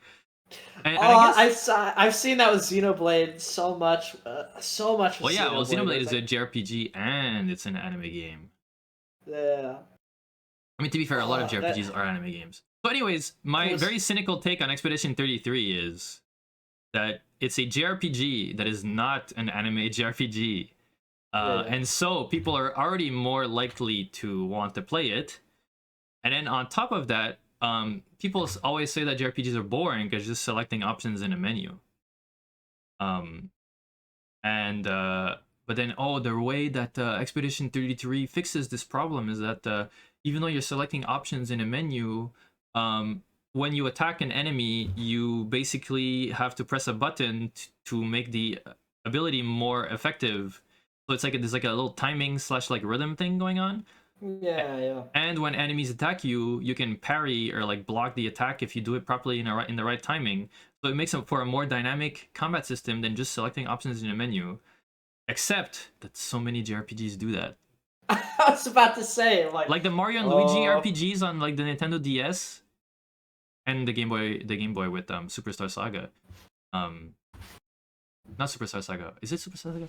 Or is Superstar Saga the one? No, yeah, Superstar Saga does that on the Game Boy. And then all the Mario and Luigi RPGs do that. And then Paper Mario does that too, where like if you jump on the enemies, when you double jump or you like do the special jumps and stuff, you can like time your stuff. And then like the Yakuza JRPGs do that, like the ones with Ichiban in them. There's like special timings and like quote unquote mini games for every oh yeah. attack. So Expedition 33 is just a non-anime, non-Japanese JRPG that uses mechanics from other JRPGs that people are not aware of, I guess, so they think it's like Yeah. revolutionary. I So think another reason I think people's idea of JRPG is very limited, right? Like, I don't think when you say JRPG, people don't think of Yakuza. Um, People don't no. think of Paper Mario. They think of just like the most over the top anime plot, right? You're fighting God or whatever. You're fighting slimes, and then 70 hours later, you're fighting God. And I think that's like because Yeah, I that's mean kind I of can become the understand like they meme. think of something like Trails of Cold Steel and Trails of whatever with like my boy Reen or Rion, I don't know how it's pronounced. And it's like this like it's set in a high school, but it's like in a vaguely medieval kind of like fantastical world with a little bit of like punk sci-fi elements, and it has like all the anime tropes, and like people really don't like that. Um Yeah. but I think JRPGs can But be they legit. really like to make fun of it, or pretend like they hate it. People really like to make fun of JRPGs for being like, oh, JRPGs are like 200 hours long, and it's always like all these like anime tropes, and it's just so boring because you just select options in a menu, man. Like I hate that. And then like Expedition 33 is just a JRPG, but it doesn't look anime, and it's you know, the oh, you don't select options in a menu. There's actually a parrying mechanic and a timing mechanic is something that other games have. But to me, I don't see that. I don't think that Expedition 33 was made in a cynical way. I don't think they were trying to, you know, be like, okay, what do people hate about JRPGs? Let's fix that. I think they're French, and if there's anything I know about the French, is that they love Japan. So you have this group of French people that are like, we want to make a JRPG because we love JRPGs, because we love Japan, and we're gonna make the best JRPG we possibly can. But it'll be inspired by like French fairy tales, and like it'll be kind of fantastical and stuff like that. And then they made it, and it was good. But I also think that it's suffering from the fact that it's a non-Japanese JRPG, and by suffering from the fact, I mean that like its success. I don't know if its success is as much because it's a great game, versus it's a JRPG that is easily palatable to the non-JRPG liking crowd. If that makes any sense. It's like the white people tacos of JRPGs, where it's like people might think that tacos are too weird, but then like when you make the crunchy taco shell with the Old El Paso sauce, ooh, I love it. I love it. I haven't thought too much about that. Honestly, like my brother really loved Expedition 33. Like he went full in after playing. Like he bought like a hoodie, he bought like tons of merch, and so is he an anti-JRPG person? No, I wouldn't say that. He's not a pro J. Like he's not Mr. JRPG, right? Like you're not gonna find him. It's strange because he's a competitive like online gamer guy. Oh yeah, that's the other thing I was gonna say. You just reminded me by saying that. I think also Expedition 33, I guess because of its success and like the word of mouth, a lot of people who don't usually play story-focused single-player games played it. Yeah. And if you're not used to like playing good story-based games, you might be like, "Oh my god, this is amazing! I didn't know that this existed."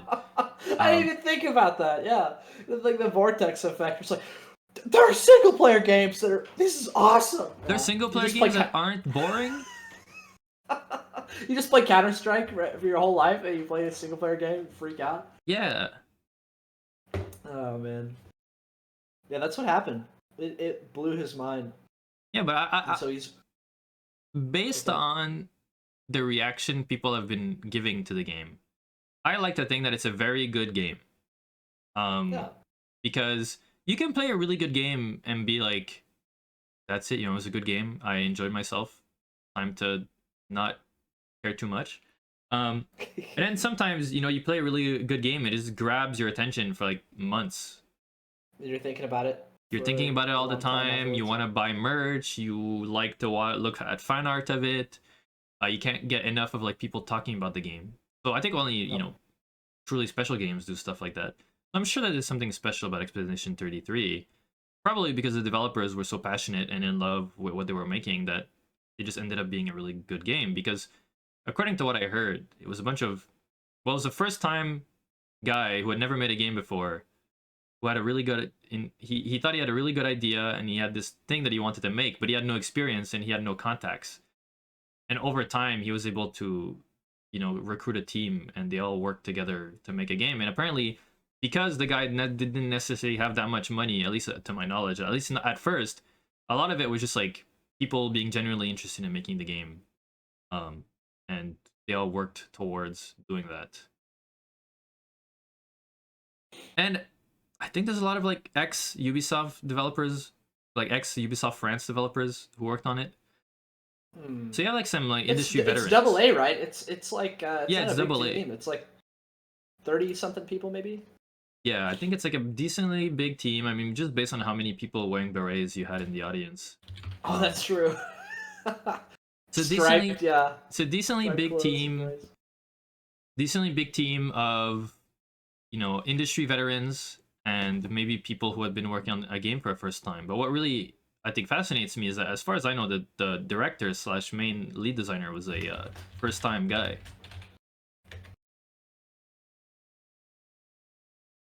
Can you He find just any information on he the jumped work? right into it. Let's see. They It seems can't like they be have a page. they can't be that big of a team. Maybe now they'll be like way bigger, but Hmm. No, they don't have a page. Wow. On Wikipedia, anyways. Yeah, 30 to 34 core yeah, employees. yeah, Like that it makes says here. sense. That makes sense. Yeah. I mean, once again, not too big of a team, just like Frictional games. Mhm. Are we in a upcoming era of European supremacy in video games? Man, I hope so. Europe rise up.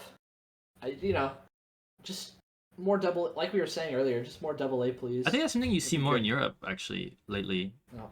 It's a lot of more double A type studios, or like big indie, not like single devs, like big indie Yeah. studios in Europe, whereas in America, I think, and in Canada and stuff, it's still mostly Mm. like it's either very small indies or like AAA. There's not that many like smaller established teams that you hear about, anyways. Yeah. And then China's getting pretty big with video games, but a lot of it is like AAA stuff, and it's like, I mean, not my kind of tea, where it's not my cup of tea, where it's a lot of um gacha and competitive games and games that have the what do you call it, extrinsically motivated design, where the game will have so Yeah. much content that makes you want to play the game, like daily quest rewards, and it Play it gets forever. updated every week, and there's new content every month, and stuff like that. Oh yeah, no, I was at church yesterday and I was talking to this guy. He's like I don't know, he's like mid 40s. We talked about video games basically as long as I've been alive.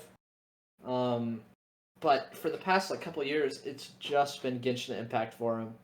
It's like thousands of hours in Genshin Impact, and he finally told me yesterday. He was like, I I don't know, like I can feel its grip on me slipping. I don't know what to do. It must be It's like terrifying. In the yeah. sense that, like, if you have a comfort game that you've been playing for years and years and years and years and years, and you thought you would never get tired of it, and you haven't invested any time into other video games, and then all of a sudden you're not all of a sudden you're not feeling it as much anymore. You're like, No. what am I gonna play now? Yeah, kind of what we were talking about, where we were having the conversation where he's like, "There are other games I can play." It's like, yeah, there is. He's like, it feels really weird. That's a It was an interesting conversation. that's something that I've noticed more nowadays. I think there's a lot of people who will have their one game and they play nothing else. Yep. And I feel like even people who are really big into video games back in the day, unless they were maybe into like the competitive scene, like, oh, you have that one guy who's been playing StarCraft forever, and you only play StarCraft. I feel like most people would play games, and they would beat a game and they would play a new one, and they would beat a game and play a new one, and every once in a while maybe they would go back to a game they really liked, but it's not like you play one game for like 50 years, not 50 years, but you play the Yeah. same game for like 5 years. But I think you see that Yeah, a lot more now. we've talked about this, right? Like the concept of forever games and games that are like hijacking your brain. Yeah, forever games scare That me. are yeah, you know, giving you that certain just loop of gameplay of experience. Like you just keep coming back, That's kind of what scares infinitely me about repeatable. the future of like the Elder Scrolls, Oh yeah. Oh, what future? is that themes based on comments that Todd Howard made and that some of the developers made, that they want Elder Scrolls 6 to be a Oh forever yeah. game. They want, or not Oh necessarily forever game, no. but like they want people to play the game for like 6,000 hours. Yeah. Like you should play our game for 600 hours at least. Todd, no. Like I'm gonna play it for 6,000 hours if it's good, not because there's infinite content. Because the Yeah, problem with you infinite manipulate content is my like, brain enough to yeah, where I want to play exactly. it for 6,000 hours. That's my problem. Is like, Skyrim has that prototype design for infinite game where it has the raiding quests, but the raiding quest is so boring and generic. Yeah. I It's get really that it, depressing.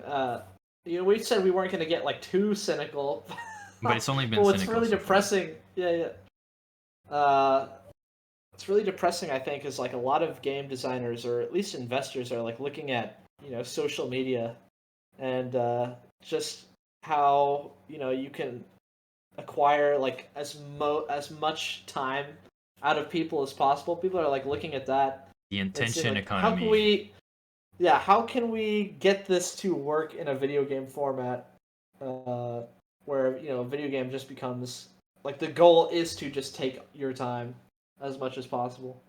Yeah, the difference I would say is that, I mean, to have a game that like steals your time like that, um, you if there's no way to monetize it, then it doesn't matter, right? Yeah, yeah, Um, so because like the reason that websites will grab your attention and stuff is the more time you spend on a website, the more information they can gather about you, and also the more ads they can show you. But video games, thankfully right now still don't have ads in them. and they're not generative in the way like the internet is. But in the case of like those other forever games like Fortnite or like gacha games and stuff, it's that they keep adding content, so you keep playing it, so you keep thinking about it, so that you keep being in that ecosystem, so that you keep wanting to buy skins or buy gacha pulls or whatever. But something like Elder Scrolls, like how do you monetize? Like even if I guess that's the one like bright side, unless I'm just too pure to imagine like I that don't evil know. corrupted Yeah, soul that they're that's what going I'm for. thinking of. But it's like That's what's so depressing about it. it's like how do I monetize? Because if Todd Howard says like, oh, I want people to play for 6,000 hours, how do you monetize the Elder Scrolls for 6,000 hours? Because it's like if a guy plays a game for 6,000 hours, yeah, he's not gonna buy other games. So at least you're kind of like killing the competition, but you're not making money off of it. So it's like unless they monetize it somehow in a way that's like I'm too pure to comprehend. Um, I guess it's just that they want to make a game that like messes with your dopamine receptors and you just become addicted. But at least they're not making money off of you. At least not in a way that I can Yeah. imagine. They're looking for a form, like a way to, like a single player experience. They're looking for a way to inject, like the generative, infinite looping aspect of the internet into like a single player experience and somehow make that work. If they What? could do that, they totally would. Oh yeah, they could do it with like Radiant Quests, sure. Yeah. Like they use like an algorithm. Oh my god, they, This is getting dark. they use an It's supposed algorithm. to be. They use an algorithm to like uh instead of being like Radiant Quests where it's just like there's a few quest types and objective types, and then it finds a location on the map to create the objective over there, and then links those objectives to NPCs. No. Instead, they could do a thing because with AI and stuff and how powerful those algorithms have become since 2011 and computing power in general, they could probably do a thing where like based on how the player plays, they're able to create quests that like cater to your playstyle and stuff. So it's like if they notice that like the player loves to walk around a certain area, they might like put NPCs that have certain quests in that area, and it's like perfectly catered to how you play type stuff. So it's Yeah, like so that's what I was thinking. it creates that type of Instagram or TikTok infinitely scrolling type thing where Yep. even if you scroll past one thing, maybe the next thing's gonna grab you. And the more you Mm-hmm. scroll, and the more Mm-hmm. you stop for like 1 microsecond on something, they're like, I got you, I got you. You saw like a seal, I got you. And Yeah. then you get like You 78. sus, yeah. You like even if you tried to skip the seal, like no, but you stopped 0.6 microseconds on that seal, so we know it could get your attention next time. Yeah. I don't know why No, I was seals are so thinking powerful like, though. it's the shape of them and the sound. No, but I mean like, why is it that let's say I scroll past I don't know, like I scroll past a cat thing, And I still see like cats every once in a while, but like I scroll, but I stop on the cat stuff, and Yeah, then yeah, the seal, you like a seal thing one time, yeah, and yeah. then all of a sudden your entire feed is just seals. I think there's like a communal aspect to it where it's like if enough users are flocking to something, then it has like a multiplier on it, So because there's a so many seal popularity multiplier. lovers. Yeah, yeah, yeah. It's like, well, the hive mind of humanity is determined that this is cool. So if you show the slightest interest, you'll get a bigger boost than you normally would in it. Because I they think it's know how it that works. like everybody likes it, so if you see more of it, you will So also evil. like it. Yeah, dude, that's so evil. Yeah, but yeah, that's what Elder Scrolls 6 or Skyrim 6. Skyrim You 2. call it that. Yeah, Skyrim 2 out of like I don't know disrespect or something, or lack of hope for the future of the Elder Scrolls. What's Skyrim 2 gonna be like? TikTok Yeah. algorithm rating quest. Oh man. Yeah, no, just like no one person's Instagram feed is no one person's Instagram feed is the same. Every Instagram is unique. Every person's copy of Skyrim 2 is unique too. Oh wow. Oh. That's scary, I man. hope I hope that's out there they're I hope going that for, we're but we're just super dread machined up right now, and that it's actually not gonna be like that. yeah, yeah, it's just I don't know what is a boring run of the mill game preferable to that? I don't know. It's funny because I'm very good at staying hopeful in situations relating to like real life and stuff like that. Yeah. But then when I talk about video games, they're just like, oh man, at the end, where are we going? Yeah, yeah. No, no. Well, as long as there are double A games that are, Indie games, there's double A a concrete games, solo idea, yeah. developers. I kind of wanted to talk about this. I don't know if this is controversial or not.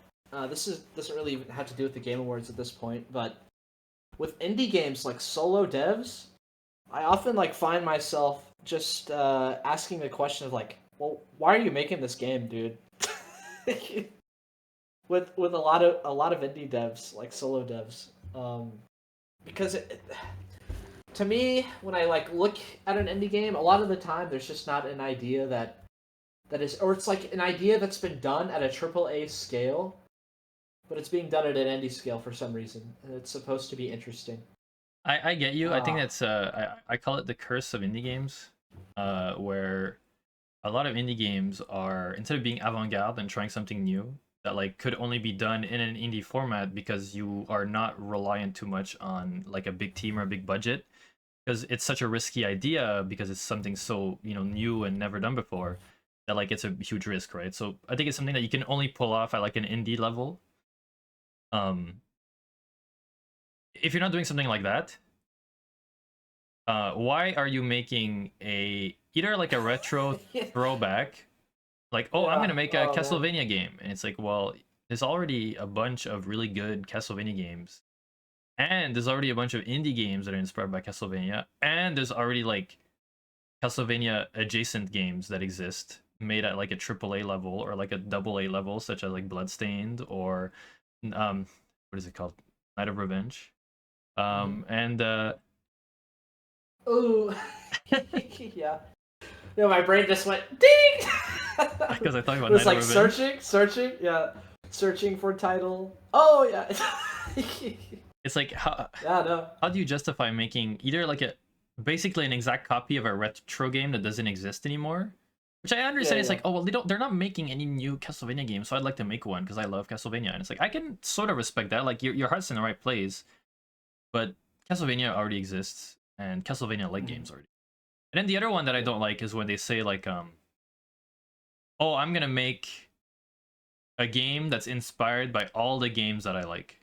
Um, it's Yeah. like Dark Souls mixed with Paper Mario mixed with and like yeah, those are all good games, but they're also all like very complex games that have a singular vision, and I don't know how you're gonna fuse that all together. And at the same time, like, can you really do that as like a solo dev or like a team of like 4 people?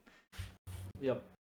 Yeah, I understand what you mean. It's to me it's the curse. It's like either you make an indie game that is derivative of something that already exists because you know that it's like a safe idea, in which case you're basically like a AAA developer in the sense that you're prioritizing like safety. So Yeah, you're it just probably not won't in the be that club. interesting. So why would, and I feel bad saying this because I'm, I used to be an indie game dev, um, and in my heart I still am. But like, uh, why do you make why are you making a game that if it existed at a made at a higher budget scale would probably be better? You know what I Yeah. mean? Like, Oh, I'm yeah. gonna make my own Souls-like. And then it's like, well, would I rather play a Souls-like game made by an amateur that doesn't really understand what makes a Souls-like work because they have like a very superficial view of it, or would I rather play, the next, From Software release? Yeah. And then for the retro games, it's like, well, you're making a retro game, and it's like, yeah, those kinds of retro games don't exist anymore, but the retro games still exist, and I can still play them, and a bunch of indie games inspired Yeah. by those things. So in those two But it's cases, it's a inspired by FromSoft. Ooh. in those two cases, it's a you're making a game that's derivative of other games, either retro or Yeah. modern. So it's like, why would I play your game instead of playing a better made one that either already exists or is being made by like competent, like experienced devs? And I feel bad saying this. And then the other problem that I have is when people solo devs are too ambitious and they make something that will never see the light of day. And I'm blasting myself for this. Yeah. Yeah. Easy. Yeah. It's deceptively easy trap to fall into. Yeah, you're like, it's not so bad. My game's only gonna be like 2 hours long. How how complicated can it be? But yeah, I don't want to shit on indie devs because I love independent games, and I think they're the only games that are doing anything worth anything. Yeah. And I follow a lot of solo devs, but all the solo devs that I follow do very avant-garde stuff or stuff that will probably never see the light of day because it's too ambitious. But I still love supporting them. Yeah, no, I think it goes back to what you said, like, near the beginning, where you kind of, like, the thought complexity and the intentionality is, like, what's important with an indie game. Because that's, something that's, like, it's not derivative, and it's something you can implement alongside your game. So, your game mechanically might not be the most interesting thing ever, but if you've got, like, a really... Like, let's say you're making a Metroidvania or something, but you've just got, like, this really weird autistic obsession with, like, a certain theme or something like that. That's what makes indie games worth playing, in my opinion. Well, yeah. 'Cause like, that shines through immediately. Yeah, Like, it's when you look the... at it, you're like, what is this? Yeah, it's I can weird, tell what kind of person made this game. Yeah. That's what I want. If you're just making Castlevania, I'm not gonna know. All I'm gonna know about you is that you like Castlevania. Yep. But if you make a Metroidvania style game that's like, for some reason, it's about like the metro system in Tokyo, and you play as like a train car, and you use the structure of the that'd be Tokyo so Metro, cool. and use the structure of the Tokyo Metro as like your map, because like it's such like an intertwining thing that like stations that connect to other stations that connect to like train stations, metro stations, bus stations, and it's like so intertwined. And you maybe start off as like a bus, but you evolve into like a train, and you can like get Shinkansen abilities and stuff like that. Like, I don't know, like, this sounds stupid, but it's like, at least I'll be like, this guy loves trains, and I can see his knowledge and love for trains shine in this game. And he's also doing something that, like, even though it's a Metroidvania, like, it's something that I've never heard of before with like the train focused system. Yep. Yeah, the game itself is just like a vessel for like experiencing his weird way of what he finds important, his sensibilities. Yeah, that's what I love about indie games, is when you play a game and you're like, I can tell what this guy's like. Yeah. Alright, I have to really pee. I'll be right back. Break number 2. But yeah, it just hit me as well. Alright. I feel bad at talking so much about saying bad things about indie games, because I used to be an indie game developer, and I still consider myself one, in the sense that I've always wanted to make a game, and I was working hard towards making one. But for me, the major roadblock, unlike a lot of people where the roadblock was programming, for me the roadblock was actually making art and art assets. I underestimated how much work it takes to make art assets, especially pixel art, especially old traditional pixel art, where you will animate every frame yourself.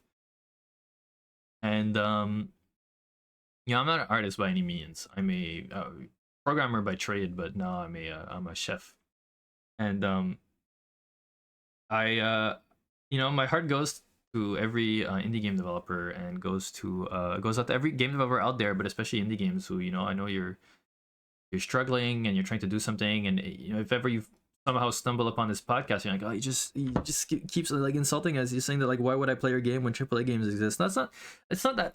It's hard to explain because that's not. I don't feel that sentiment because I always play indie games. Like, that's basically the only thing I play nowadays. But it's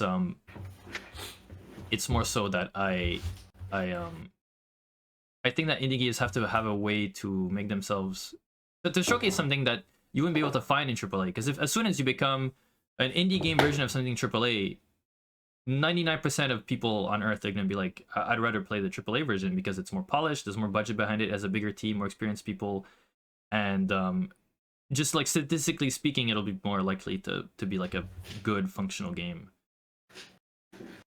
Joe, you're back. I'm back. I was just apologizing to indie game devs. Because I feel like what I said was very harsh, but I was trying to like explain my thought process. Yeah. But I want to say no something. Hatred. There's no hatred. I want to say something very positive, actually. I was rewatching the Game Awards right before this we started recording, and one thing that I really, really, really loved was maybe you don't remember this, but for me, it's the only thing I kept thinking about after watching the Game Awards was when they introduced the Girls Make Games initiative, and they were talking about how it's like a program that like works with schools to help and distribute like resources and tools and like information on how to make games to help like young girls get into programming and make video games. Mm-hmm. And they brought those hello. And they brought those two. I know. Yeah, I briefly like skimmed over that in my most recent watch through of. I know exactly what you're talking about. And they brought these two girls on stage to talk about their game, and then one of the girls was like, "Oh, my game won, like your game won the award for whatever," and then she's like, "Oh, I made this game, and it was well beloved by the thing, and it won a contest, and now I'm at the Game Awards." And she talks about her game, and I thought it was so cute and so heartwarming, and yeah, it was actually real this time instead of just like, oh yeah, girls make games. Yeah, this is so cool, guy. They actually had girls. It's like girls make games, but where are the girls? But in this game, this case, they had the girls, and the girl was talking about her game, and she was like, dude, I was so like. Dude, I was thinking about this. Like, if I was her dad, I'd be crying, man. Like, I'd be like either at home watching TV, or I'd be like on my computer watching the stream, or I'd be like in the audience. I'd be like crying, because well, one, she's like on stage at like such a young age. Like she couldn't have been older than like 16, I think. Like probably younger than that. And she was on stage, and she had like no stage fright, man. Yep. She was just like talking about her like game, and she was like. She didn't like stutter or anything. Like maybe it was rehearsed, I don't know. But like it seemed really natural. And I was like, man, she's so like, she's looking so good. She's looking so good up there, and like she's talking about her game, and like even though I don't know if her game is like any good or, she made a game that she wanted to make, and it's like there's no, profit incentive. There's no like I have to answer to shareholders, and like there's no. It's just exactly what she wanted to make, and she gets to be on stage now and talk about it. And I'm sure that like. Maybe if you the other girls that were in the Girls Make Games program, and you're looking. I like to think they're looking at their friend on stage and being like, yeah, let's go. But maybe some people are jealous. I don't know. But like, dude, I thought that was really good. I wish that when I was a kid, I would have had a not because I wish that I would have had like a little program like that at my school. Be like, hey, we're gonna teach you guys how to program and give you resources that are necessary to help you make games, because when I was a kid, like I modded like Unreal Tournament, but that's about it. And the Unreal like modding tools were pretty easy to use. Like it was very, not that heavy like programming involved. So yeah, I was I felt like I was fatherly doing pride. Garry's Mod stuff. That's about like my first modding experience. I think was Garry's Mod related. Way back in the day when there was no workshop or anything, like you were actually manipulating, the files yourself. But yeah, I would have absolutely loved like a workshop thing or something like that growing up.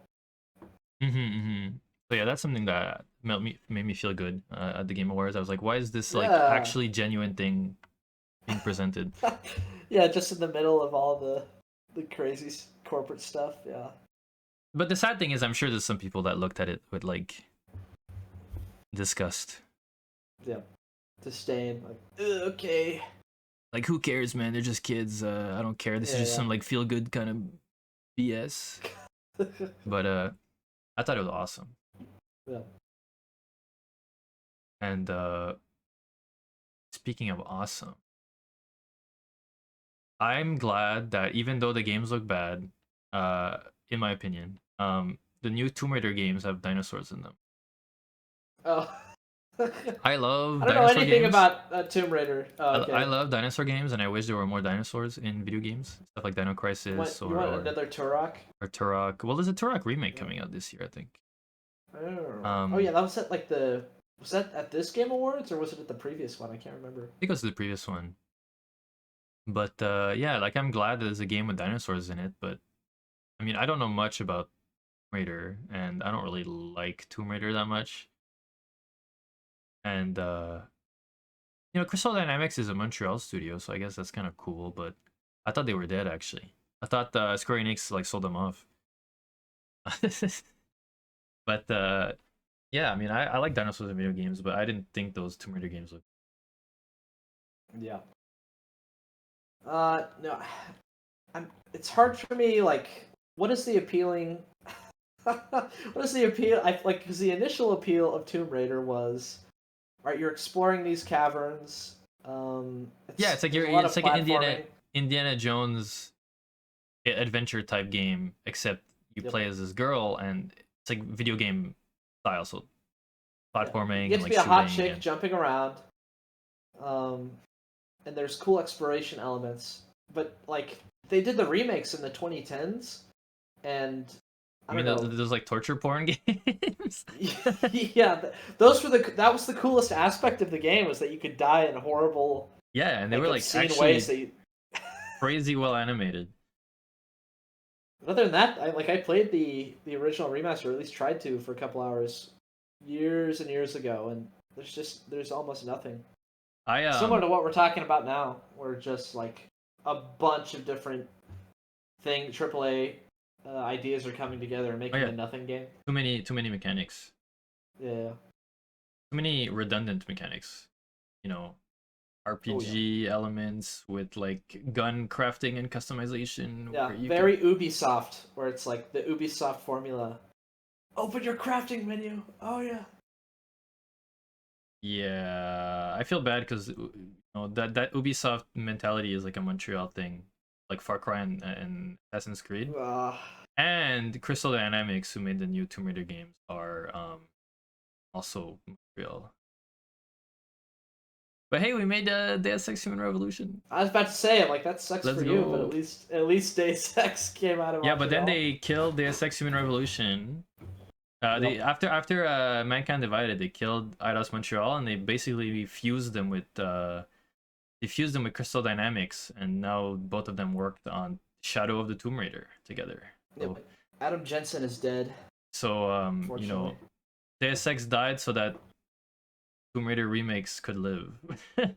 And I think they performed way better. So that sucks. Yeah.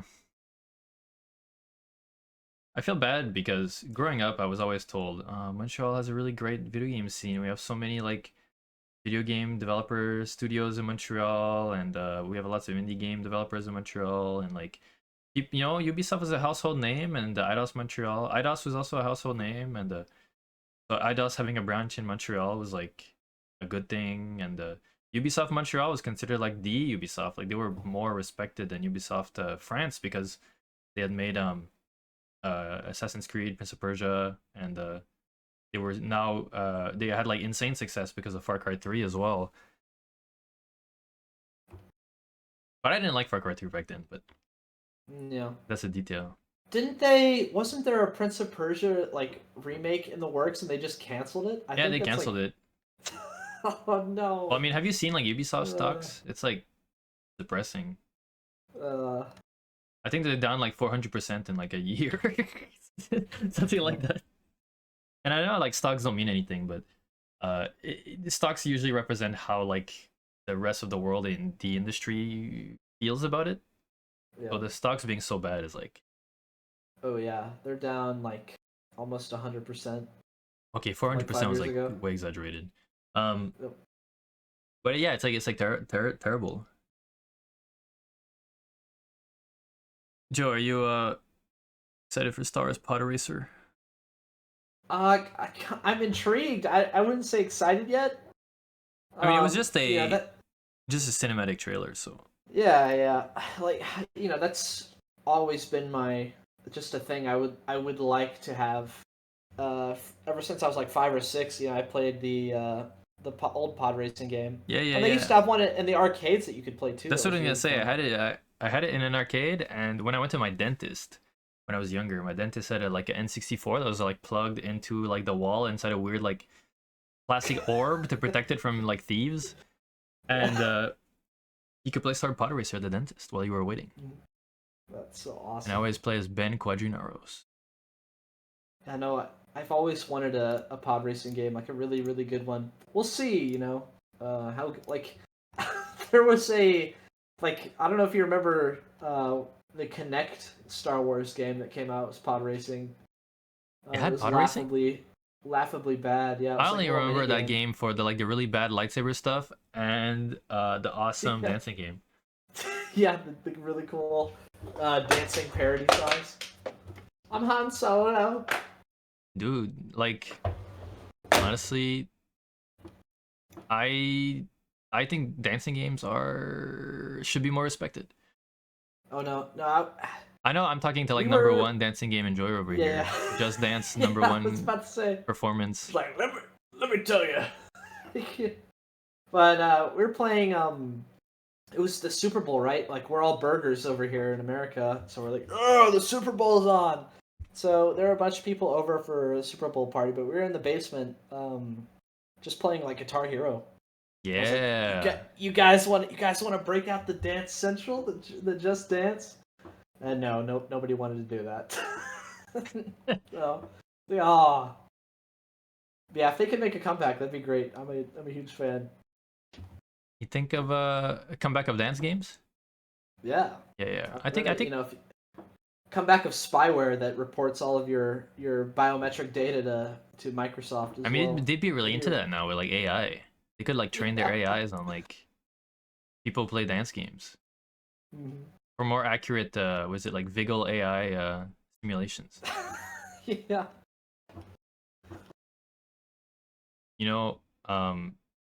Another Star Wars game that they announced was first of all, before moving on to the next Star Wars game, one thing that I think is potentially good is that oh my god, like my brain is being fried right now because like the sun is like shining off a building directly into my eyes. What's good is that like racing games are not so complex to make. And there's some like really good, really well made like racing games that are both, there's like arcadey ones and like simulational ones. Mm.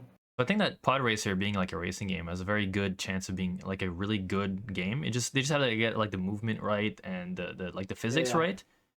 Then they have to figure out like if they want to make it more arcadey or more simulational. But I would assume that if it's supposed to be like a sequel to the original, then it's probably gonna be a more arcadey style game.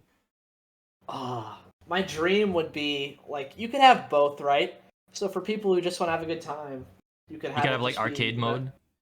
Yeah, you can have it feel good, but for people who want like a super, like they're like, let's say they really love the prequels, they like watched the pod racing and slow motion. You want like flight simulator thing where you have to like not necessarily press the buttons and like pull the little like when Anakin like has to choke the engine to Yeah. Well, maybe not like control on your part, levels of complexity. Which is You like could more if you wanted, I mechanics. guess. But just like your pod racer is like this weird like mash of metal. You've got like your thrusters on the back. And so if your thruster takes like damage, like if it gets bumped by a wall or it runs into a rock or gets hit by somebody, like it affects your ability to, like just crazy stuff like that. And have fun with just like what a pod, like don't treat it like just another racing game, right?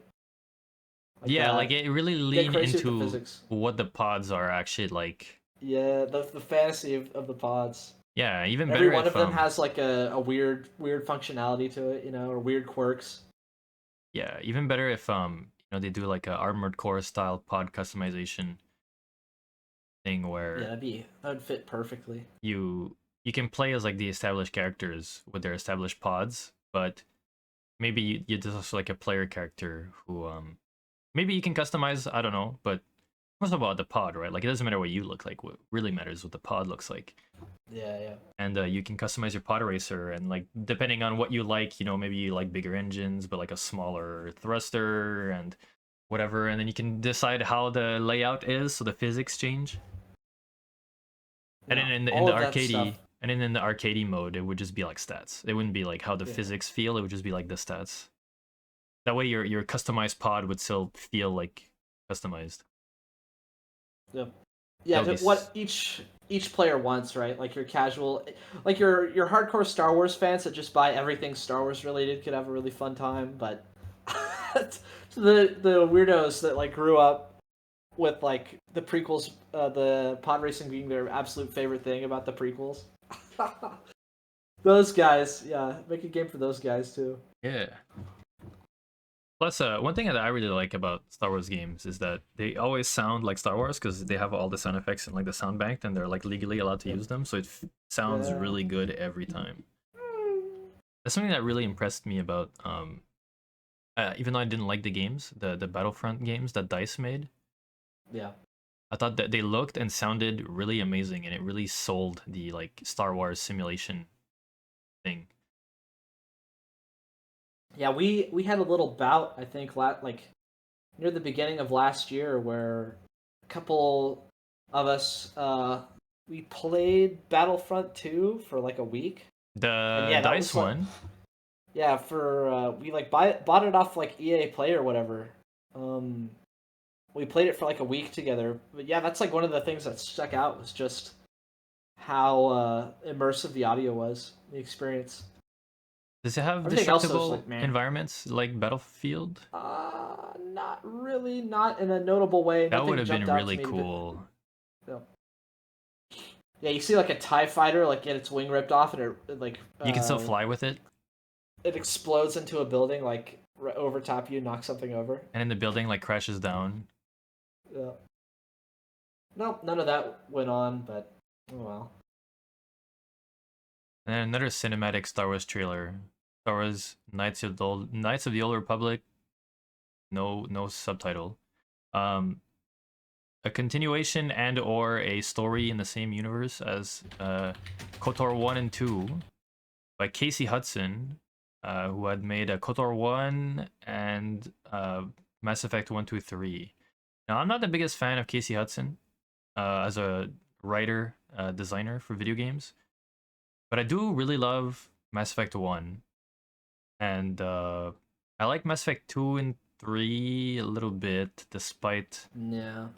and then KOTOR 1 is just a to me, I mean, I think you know this about me, but KOTOR 2 is one of my favorite games of all time.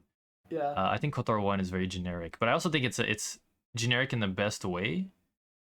Because KOTOR 1 is really about like living out your own Star Wars fantasy. It's really about like Yeah. the it's got the classic BioWare formula that they perfected in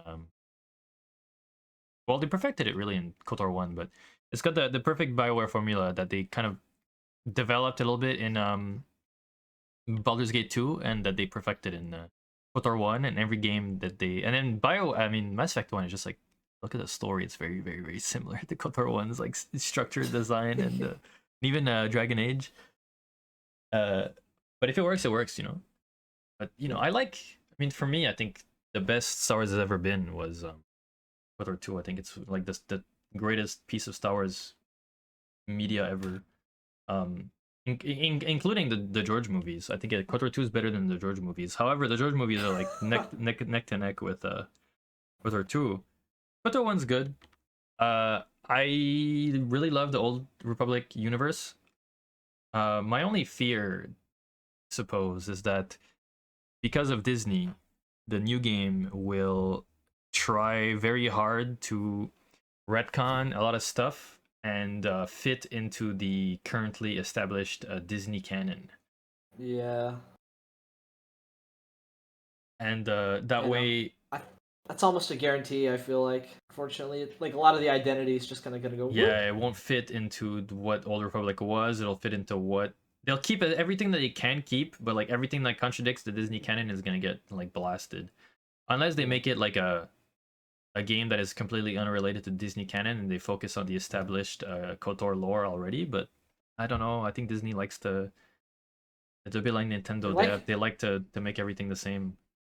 Yep, they love having their control over it. It's like, no, it must be this way.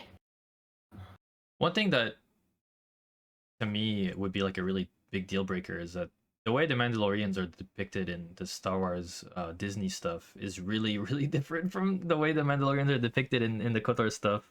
Even though the Mandalorians are basically introduced as a culture in the KOTOR stuff, of course they said like Boba Fett and Jango Fett were Mandalorians, but that would like apart from the word, like we didn't really know much about them. So, like the Mandalorian culture was introduced in KOTOR 1 and 2. And then it got like redefined in the Clone Wars cartoon. And now that's like how they've been moving forward. And I could not comprehend or like visualize what the KOTOR story would be with the new style of Mandalorians. Not because the Mandalorians are so important in KOTOR 1 and 2, but more so because the everything that like shapes KOTOR is that it's like it takes place in a post Mandalorian War era, and everybody's like reacting to what happened during the Mandalorian Wars. Like the economy is weak, the Republic is struggling, so it's like being taken advantage of by the Sith Empire and stuff like that. A lot of baggage. Yeah, definitely. Like, I don't know. It's got a very specific, unique world to it that Disney is going to it's gonna love to manipulate. And also they said the dreaded words when they announced the game, and I was paying attention. They said the dreaded words when they announced the game, which is action RPG. Action RPG is not a word that I like hearing, because action RPG is the catch-all term for generic, boring, open world action game. It's an action game, but it has like RPG mechanics. But when they say RPG mechanics, it just means that like you level up and then like your numbers become 0.1% higher, so you deal like 0.1% more damage. Yes, we love that. We love that, don't we? Yep. Oh man, and this is especially disgusting to me because KOTOR 1 and 2 are designed around D&D mechanics. Like they're built around like dice rolls and like will saves and like fortitude checks and stuff like that, and it's all based on like D&D like 3 and 3.5 mechanics. So going from like pure RPGs to like the dreaded action RPG that doesn't mean anything is like very scary to me. There's no hope. We need a new hope for KOTOR. There is no hope for KOTOR. Disney, why? Yeah, I tried to. So I really, really love Mass Effect 1. Mass Effect 2 is pretty good. Finally, a guy who gets it. Mass Effect 1's the best one. Mass Effect 3, I didn't even finish. Mass Effect 3 is very fan servicey. Yeah. And I think that there's some very good highlights in Mass Effect 3. I think some of the like conclusions of these big stories, like the Quarian and Geth stuff, is really cool. The Genophage stuff with the Krogan is really cool. I think they handled it pretty well. But everything else that isn't like one of those long-standing storylines that started in Mass Effect 1 and gets concluded in Mass Effect 2, in Mass Effect 3, I think those things are not very good. And who could forget my guy James Vega? Do you remember James Vega from Mass Effect 3? He's the big muscly marine that joins you. I do. I don't. Yeah. I And remember this guy. it's a very cynical thing. It's BioWare was basically thinking, what if somebody is playing Mass Effect 3 and it's their first Mass Effect game? They're going to be really in the dark about what's going on. They won't understand anything because it relies on so much baggage from the previous 2 games. So let's introduce a new character to Shepard's crew who is not going to have been involved with the previous games, and thus will often be like, I don't understand any of this. So then people can expose the story to him. He's like an exposition machine. Oh man. And also he's like generic first-person shooter protagonist, mostly guy. Yeah, he looks like army. he's out of Gears of War. Yeah, he's really ridiculously buff. He's got like, I don't know what they were putting in the water in that era, but like Chris Redfield was like crazy jacked, and Yeah. So you love Mass Effect 1? I do. Yep. It's been years since I played it. I should replay it pretty soon.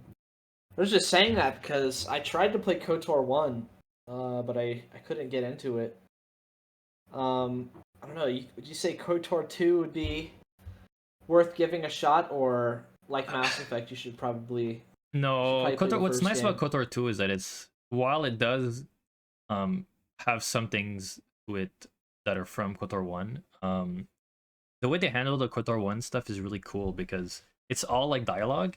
So when you talk to characters and they ask questions about stuff that happened in the previous game, which your character wasn't even there. Like the character you play as in KOTOR 2 is a different character. When they ask questions about stuff that happened in the previous game, you get to choose what happens. So let's say like I heard Darth Revan was a really bad guy, and that after he defeated his apprentice, after his apprentice betrayed him and he defeated his apprentice after the betrayal, he became like Dark Lord of the Sith and ruled like, with an iron fist. And then you can be like, that's actually fake, that's propaganda by the Republic. Darth Revan actually went into the light and blah blah blah, and then somebody might call Revan a he, and then you're like, he, I was there, and like Revan's actually a girl. And so you get to choose what happened in the first game through dialogue without because like the way it sounds crazy, but it's so well done because you're just having a conversation with people, and every once in a while building the previous world. You're basically building the previous world as the dialogue is happening, which is really cool. So you don't have to play the first game, but the first game is pretty fun. It's like a very Star Wars-y adventure. It's more lighthearted, and I will say it's hard to get into because the RPG mechanics feel very like old if you're not used to them. And you start off, it's a very boring start, because you're on like Taris, and it's lots of like, I don't know, a lot of people don't like Taris, which I understand. I don't like it much either. And the Taris section lasts for a very long time. And the entire Taris section, you're like not even a Jedi, so a lot of people complain like, if I'm playing a Star Wars game, I want to be a Jedi. You're like hitting a guy with a stick for like 5 hours. Yeah, or you're like shooting them with a blaster. Yeah. And in KOTOR 2, you start off as a Jedi, so that's already like, people like that more. And but KOTOR 2 has like back to back like long tutorial like, not tutorial like, but like long linear sections. So you have like Paragus, which is like the tutorial, and it lasts for a very long time. And then you have Telos 4, which is like Citadel Station, and Telos is like a really long, kind of like pretty slow section with not much combat, but lots of like intrigue and like conspiracies and bureaucracy and stuff like that. And I love that, but a lot of people are like, oh my god, right after the tutorial, that was like a long drawn out section. I have to do this long drawn out section where I'm not even doing combat, it's just like bureaucracy and shit. And then after the Telos Citadel Station section, you land on Telos, and then when you land on Telos, there's another section where it's like a more combat oriented section, and it's pretty fun. I like it. And then after that, the game finally opens up. But people don't like the Paragus, Citadel Station, Telos like back to back thing. But I think it's done well because if you consider the fact that like KOTOR is a dungeon game, because D&D games are already structured where you have like overworld and like village exploration sections, and you have dungeon diving sections, which are like the combat stuff where you like test out the mechanics and your build, and you have to use your lock picking skills to lock pick doors, and you have to use like your trap skills to notice traps and like disarm them and so on. So the way that like KOTOR 2 is structured is that Paragus is a hybrid of like dungeon and it's a hybrid of dungeon and exploration section. So there's lots of dialogue, lots of exposition, lots of interacting with characters and menus and things like that. But there's also a lot of mechanics and combat, because they have to introduce the combat mechanics, but also the dungeon mechanics, so disarming traps and things like that. And then when you do Citadel Station, that's mostly a village exploration section with lots of intrigue, bureaucracy, politics, conspiracies, dealing with the mob. You get to do a lot of like evil or nice choices over there, and it like shows you the kind of the downfall of the Republic in a way, where it's like, there's so much bureaucracy, like no wonder everybody hates the Republic. Yeah. And then once that section's done, cool. and you've gotten to explore the more non-combat mechanics a lot more on Citadel Station, you go on Telos, and then Telos is an overworld section that's basically just combat encounters, so you get to focus more on like combat. And then the second half of the Telos surface section is a military base that is structured exactly like a D&D dungeon. It's really cool. And then after that, the game opens up. So I think it's really well made, and if you understand the fact that it's a D&D game with like a Star Wars skin, it's really, really well made. It's really fun. The writing's amazing, and it's got it's so strange to describe. It's like a post-apocalyptic Star Wars setting, which is crazy. Yeah, that's what I want. That's what I've always wanted out of Star Wars. It's like post Mandalorian War, and then after the Mandalorian War, like everything's fucked. And then during the everything's fucked section of the post-war like world, the Sith show up and wreck everybody. And then there's like a Sith civil war that happens, and then the KOTOR 1 takes place after that, after the Sith civil war, where like Darth Malak betrayed Darth Revan and he took over. So now like the Republic's in shambles, the Siths are kind of in shambles, and like everybody's kind of like at their weakest, but there's still like a power struggle. Yeah. And then KOTOR 2 is even crazier, because it's like in a post KOTOR 1 world. It's like post Mandalorian War, post Jedi Civil War, post Sith Civil War, post KOTOR 1, like Jedi versus Republic, Sith versus Republic War, and it's taking place right after like 98% of all the Jedi in the galaxy are killed. So that's so cool. I'm such a sucker for endless war settings where it's just like we are fighting like this war, we're like super involved in it, but like literally our technology is like depleted, all of our institutions are like destroyed. We're still fighting for some reason. It's post-apocalyptic Star Wars in the best way possible. And what I love about it too is that Chris Avellone writes in a very like, he applies a lot of realism to the world of Star Wars, which should not be realistic. So it creates some really fun situations where it's like, well, yeah, of course, fighting like these back-to-back wars, like the Republic is gonna have no resources and they'll be stretched too thin, and like the bureaucracy is gonna be super complicated. And of course, like the Jedi are seen badly by everybody because they've been participating in like back-to-back wars, so everybody hates a Jedi now. So when all the Jedi are being killed by like these secret assassins, nobody bats an eye. Well. And then my favorite part is that you play as like a veteran of the Mandalorian Wars, and you were gone while like all the rest of the stuff happened after the Mandalorian Wars. You come back and you're like, what the hell? Like back-to-back war, and I was already dealing with like the worst war ever. Yeah. And everybody, you basically like committed the worst war crime the world has ever seen. That's like your character has done this. Like your character basically dropped like the worst war crime ever, so everybody hates you. And everybody always like questions why you did what you did, and you get to choose how you act, how you react to those accusations. So you can be like, oh, in my exile, I ponder this a lot, and I really regret my actions. I think it was bad. And you can like kind of like rationalize what you did and process that it was a bad thing. Or you can be like, I stand by what I did. It had to be done. It may have been horrible, but it had to be done. So it's pretty cool that you get to kind of not only decide if you're like a light side guy or like a dark side guy, but you can also decide how you feel about the events of the past and how it has built your character up to this point. So you can be like a I did what I did because I had no choice. War crime be damned, but be a light side character, or you can be like, you know, there's layers of depth to it. there's It's layers not of depth. just... Exactly, morality is more complex than that in Part of KOTOR 2. it, Mass Effect is just like, oh yeah, let's do the good thing. Good guys, yeah, good guys roll. Well, that's what I liked about Mass Effect 1 actually. The morality was a little bit more complex because a little bit. Renegade and Paragon were not good or evil. Renegade and Paragon were two sides of the same coin, which is, do you want to get shit done in the name of justice no matter what? Yeah. Or do you want to try to be more like understanding about it? Because it's like, because no matter what, Shepard needs like a space cop. Yep. So like no matter what, you're like doing space cop stuff. But then it's like, do you want to be like, you want to beat a guy up to have his confession, or do you want to like, be nice to him until he talks to you? Do you want to be like, do you want to like, you want to like court somebody and charm them, or do you just want to shoot them in the head?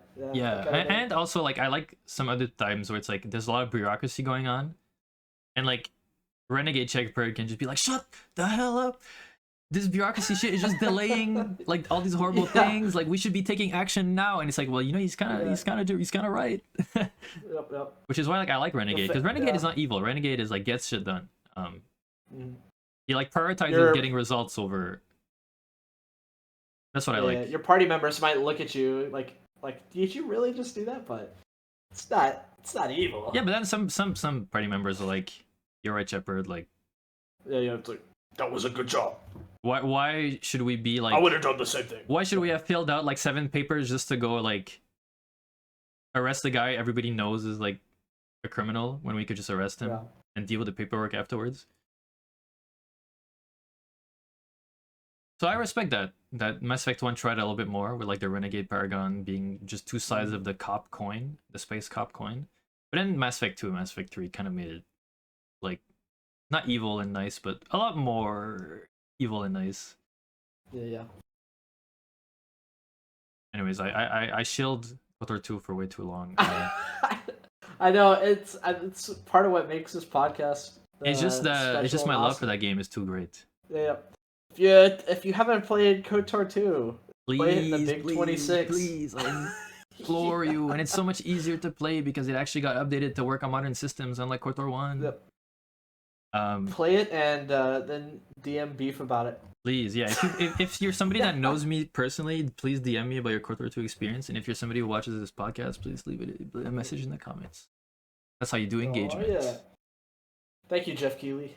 The one last thing, I guess, before we like close things up, is speaking of post-apocalyptic, kind of like very dark sci-fi stuff. They announced Warhammer 40k Total War. Oh yeah, that's on the list. Yeah. I'm a big fan of the Total War games, and I'm very happy at the success of the Total Warhammer games 1, 2, 3. I think they brought a lot of people into Warhammer, and they brought a lot of people in Warhammer Fantasy, which is not as popular as 40k. And they brought a lot of people into Total War. Because if you're not a history nerd, Total War is maybe not so interesting. Yeah. Do you have any feelings towards this? I don't know if you're a big 40k guy. I know the one guy in your church is really big into 40k. I grew up with 40k, but unlike BattleTech, where I just like jumped into it and absorbed it, I kind of live in BattleTech for a good portion of my like youth. I didn't really do that with 40k. I played Dawn of War. I love Dawn of War. Yeah, it was one of my favorite RTSs, but I didn't get super absorbed in the lore or anything like that. I've dabbled here and there. I think it's a really, really cool setting. But yeah, I'm excited for Total War. I got into, like you said, Warhammer, like the Total War Warhammer games. That's what brought me into the Total War games. I haven't played Rome or anything like that. My old construction boss that I used to work for, he was like, it was really weird because he's like this redneck, no nonsense construction guy. And after work, he'd go home and play Total War Rome, like 1 through 3. Let's go. It's like his hobby. It's like, whoa. But yeah, no, I'm excited. I'm interested to see how the gameplay works because like the Astartes. Yeah. Okay. Gonna be on console, so I'm very worried about the UI. You can maybe make it work, maybe. I believe they said that they're gonna have two UIs. They're gonna have the console UI and they're gonna have the classic UI, but we'll have to see. Because even if the UI Yeah. is fine, they might have a lot of like mechanics that are kind of catered towards console like streamlining. Because playing RTS is very difficult on console, and then playing an RTS like Total War, which has a lot of systems, I don't know about that. Yeah. I'm also interested to see how they like lore wise with the Astartes, because I don't know, maybe correct me if I'm wrong, but I'm pretty sure the Astartes function in like small tactical groups most of the time. Maybe they're And gonna be so, like the more like hero type units that are like more special. I'm not sure. I don't know much oh, about how they want to implement Total War 40K because it's one of those like those fantasy games. It's not a history game, so I don't know yeah, like yeah. to what degree.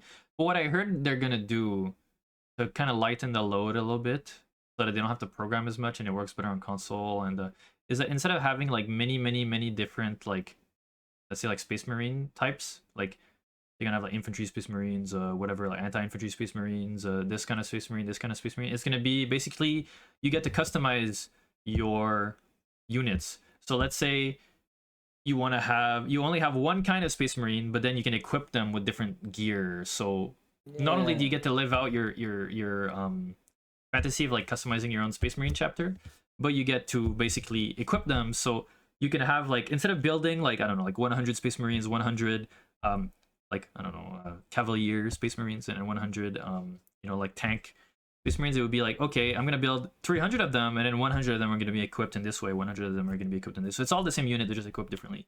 But I guess Oh, it's okay, gonna okay. lighten the load. I don't know like for like a complexity of Hmm. game standpoint of like how many things you have to design, having a kind of singleton design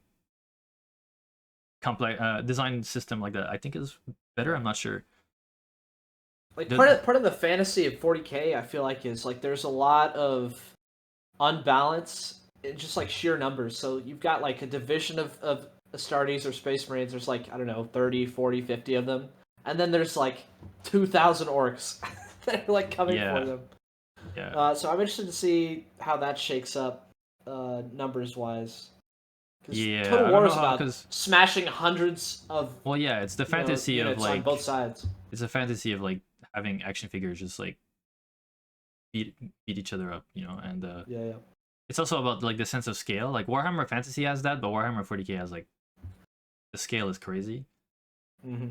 So I don't know, but I think they have a potential to get a lot of fans because Total Warhammer 123 brought a lot of people into Warhammer and into Total War, and 40K is already more popular than Fantasy, so they're probably get more people on board. Either because Yep. there's more people who are curious, like, oh, I've heard about this 40K thing, or people who actually like 40K who want to play this.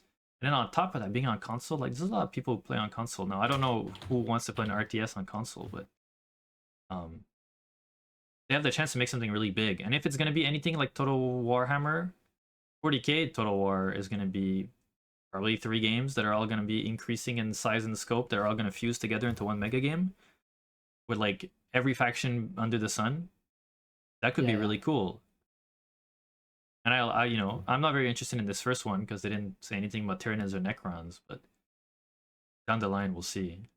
Yeah, those poor Tyranids and Necrons are always like relegated to like DLC. they're, Yeah, I think they're they always said in the like back. it's gonna be like It's orcs, gonna be Chaos and Orcs chaos, probably. orcs, and the Imperium. I think Eldar. to start, maybe Oh yeah, Eldar. Emperor. I don't know if they said That would anything be about the awesome if you Tau. leave like there's no way you can leave like the Astartes out, but if you did and you just did the Imperium of Man, that'd be kind of cool. I think they're doing the Just Imperium throw. and the Astartes are gonna be like day one DLC or something. Oh, ugh.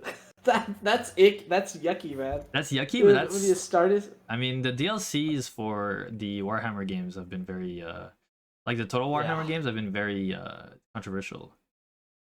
yeah, yeah. The $5 Blood DLC. That's Yeah. classic.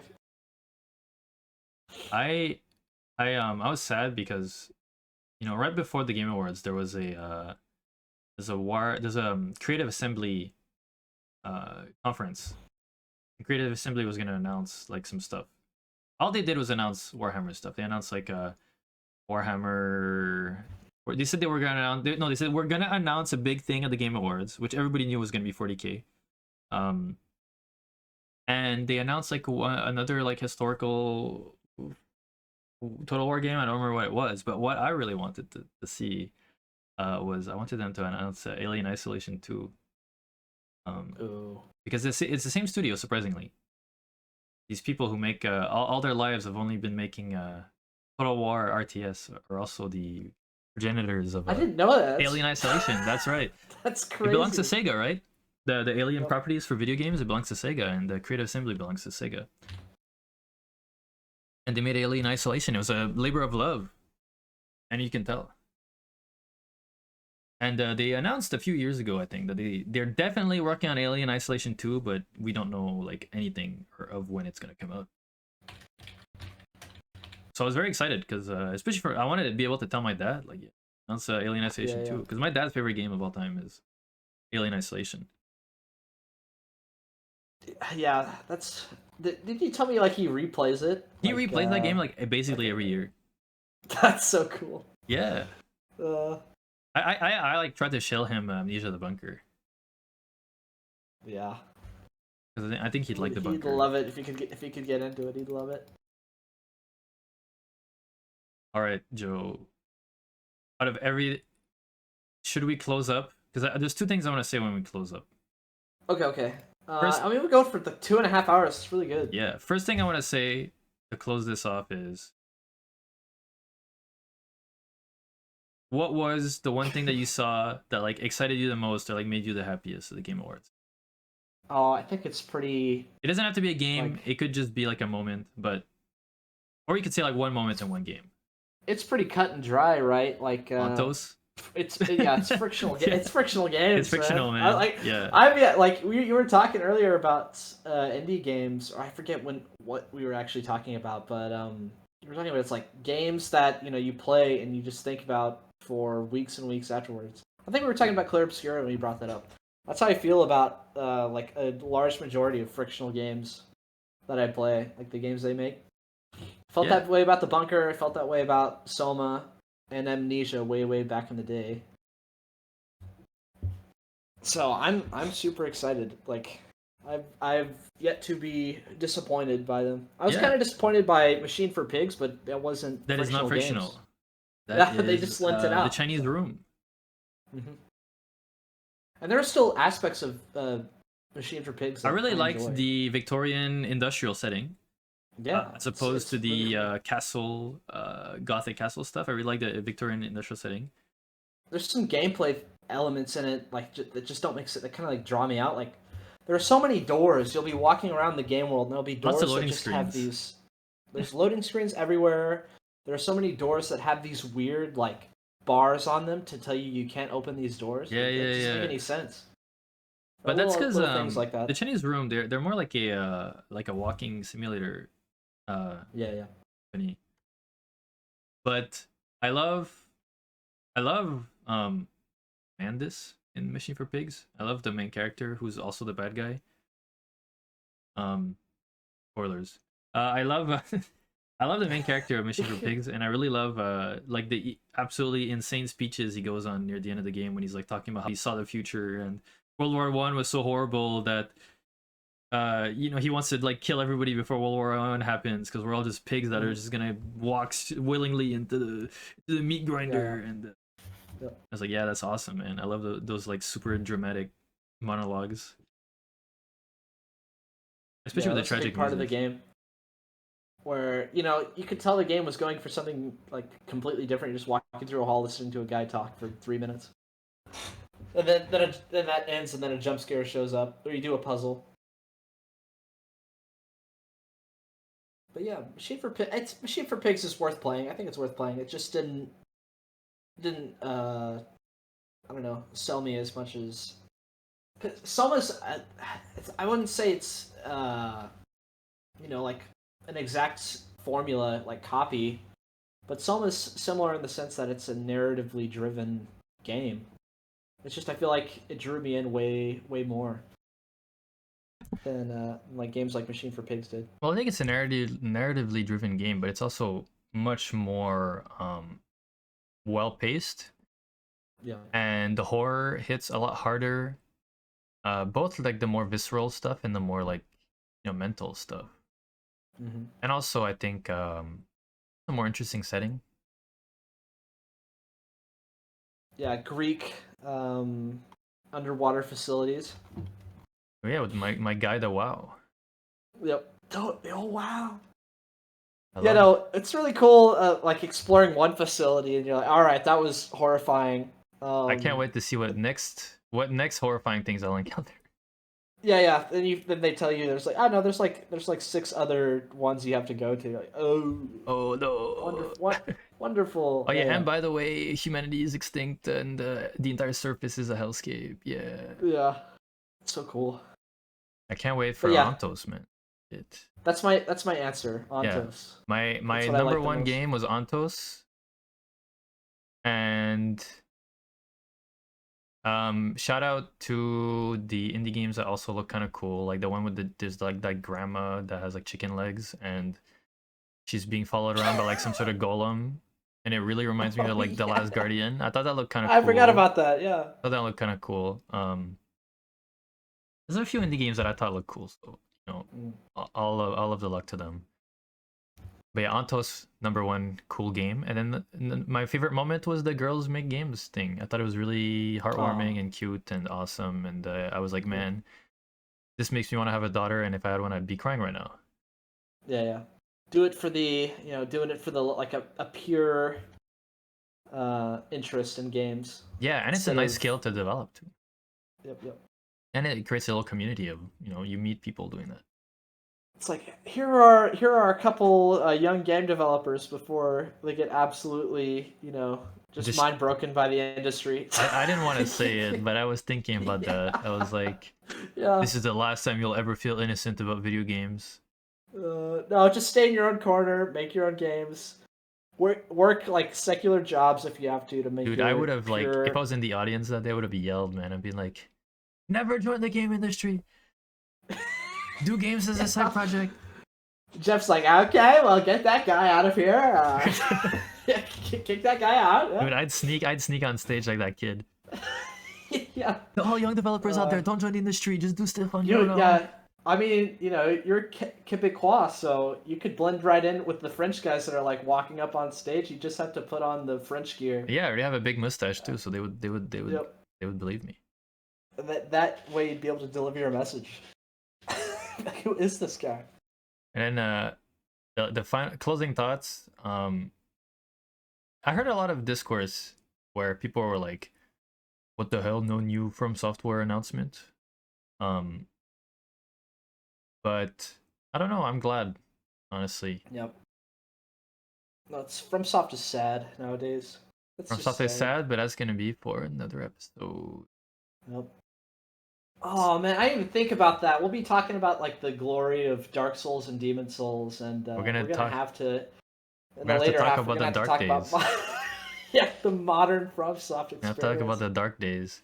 Hopefully, Battle the dark Royale. days. Hopefully, the dark days are just a passing trend, and that the next Miyazaki directed game is gonna be some sort of weird project. Well, I think Miyazaki's so loyal to his team. I think like it's really hard for him to like break off and maybe bring a couple people with him. Yeah, but he I did feel like say that he wanted to make maybe he's not working on it anymore, but like I feel like a few years ago Miyazaki was saying how he was working on 3 games. He was working on a really big action RPG game a la Dark Souls. That was like his next project, which ended up being Elden Ring. He said he was working on a more experimental title, which we don't know what that ended up being. I don't think it was Déraciné because that was before, or like way before. So maybe it was the Dusk Bloods, which is like their weird like online multiplayer kind of confusing mumbo jumbo thing. Yeah. And he said that he was working on a more non-traditional RPG, and before that, he had also expressed desire to make a JRPG. Like when people were like, "If you're not making like Dark Souls style games, what would you like to do?" And he was like, I'd really like to make a JRPG.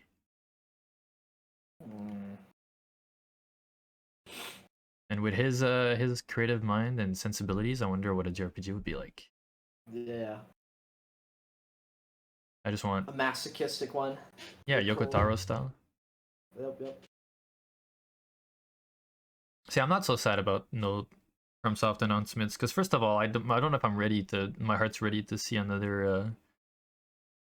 Like if they announce another like thing that looks like slop, I'm gonna be so sad. Yeah. And if they announce something that's Rain cool, 2. and if they announce something that's cool, then it's like I can't take the excitement and potential. Yeah, the hype train. Yeah. I don't like hype trains even for games that I think look good. Oh yeah. I can't stand hype trains, and then even worse is like it's not focusing on like what's important, right? Yeah, It's like yeah. this is gonna be awesome. This is gonna be so cool. You know, it's just air. It's just noise. It's like oh. Anyway, Ontos is gonna be so cool, bro. It's gonna be awesome. Yeah, see that's why Double A is the best, dude. Because no one is saying that. Like, just the fans are just like, oh, dude, I'm so ready. Yeah, to play people this who game. like That's Frictional are like, yeah, hell yeah, more horror beyond my comprehension. Let's go. Yeah. Oh man. Yeah, the only reason I wanted to bring up FarmSauce at the end is to tease our future one of our future episodes. Yes, Demon Souls, getting close. You're getting close. You better, man. It's been a while. Yep, I know. The BattleTech has usurped. Been playing too much. Yeah, I had a feeling. Too much BattleTech. Yep. All right, thank you, Joe. It's a pleasure to have you as always. Yes. The Beef and Joe podcast. Beef and Joe Dread podcast. Machine Bros. The anti-dread machine bros. Except today was a little bit dreaded up. A little bit, but you know, you gotta. If you're a frog in a boiling pot of water, you gotta acknowledge say, the boiling water. We're in a pot of boiling water. Let's get out of here. Yeah, you know. Well, I think, like I said, I think I'm good with like real life. I'm good at staying hopeful, but for video games, it's something that I've been immersed in for all my life, and it's something that I really love. So I have some more strong opinions on it. Yeah. It's like, hey, don't get me started on if we ever do like a cooking or like cooking and or like agriculture and or culinary industry episode, because I'm gonna be so depressed. Yeah, I'll have to be like the cheery, like comedy relief guy in that. Like, I live, yeah. Try to keep you from just ending it. Anyway, Joe, about American politics. Oh no. Oh no. Anyways. What are you talking about? I'm super optimistic about America and its future. It's gonna be great. It's only going up. It's only going up. The number of people going to church is going up, even though that's apparently a fake statistic. It is, yeah. Maybe Orthodox, maybe. Maybe, but yeah. That's about it. Right. So I'm not gonna get into real stuff. I'm just talking about video games. Yeah. Yep. I know. It's sad we couldn't have gone as long as the actual Game Awards went. Oh, dude, 3 hours and like 45 minutes. 3 and 40. Yeah. Yeah. No, I have some guests that are coming over soon for my birthdays. Oh yeah. Well, that's like a secret. So, all right. It's a secret, yeah. It's like around these days. It's not. I'm not gonna say exactly when, but I guess it's around these days. All right, Joe. Thank you for taking the time to record this episode as well. Yes. Next one, Demon Souls. Next one, Demon Souls. Maybe next one. Hopefully, Chainsaw Man Part 2 is gonna be done, so we can talk about Fujimoto. I hope. Yeah. We have to put it down.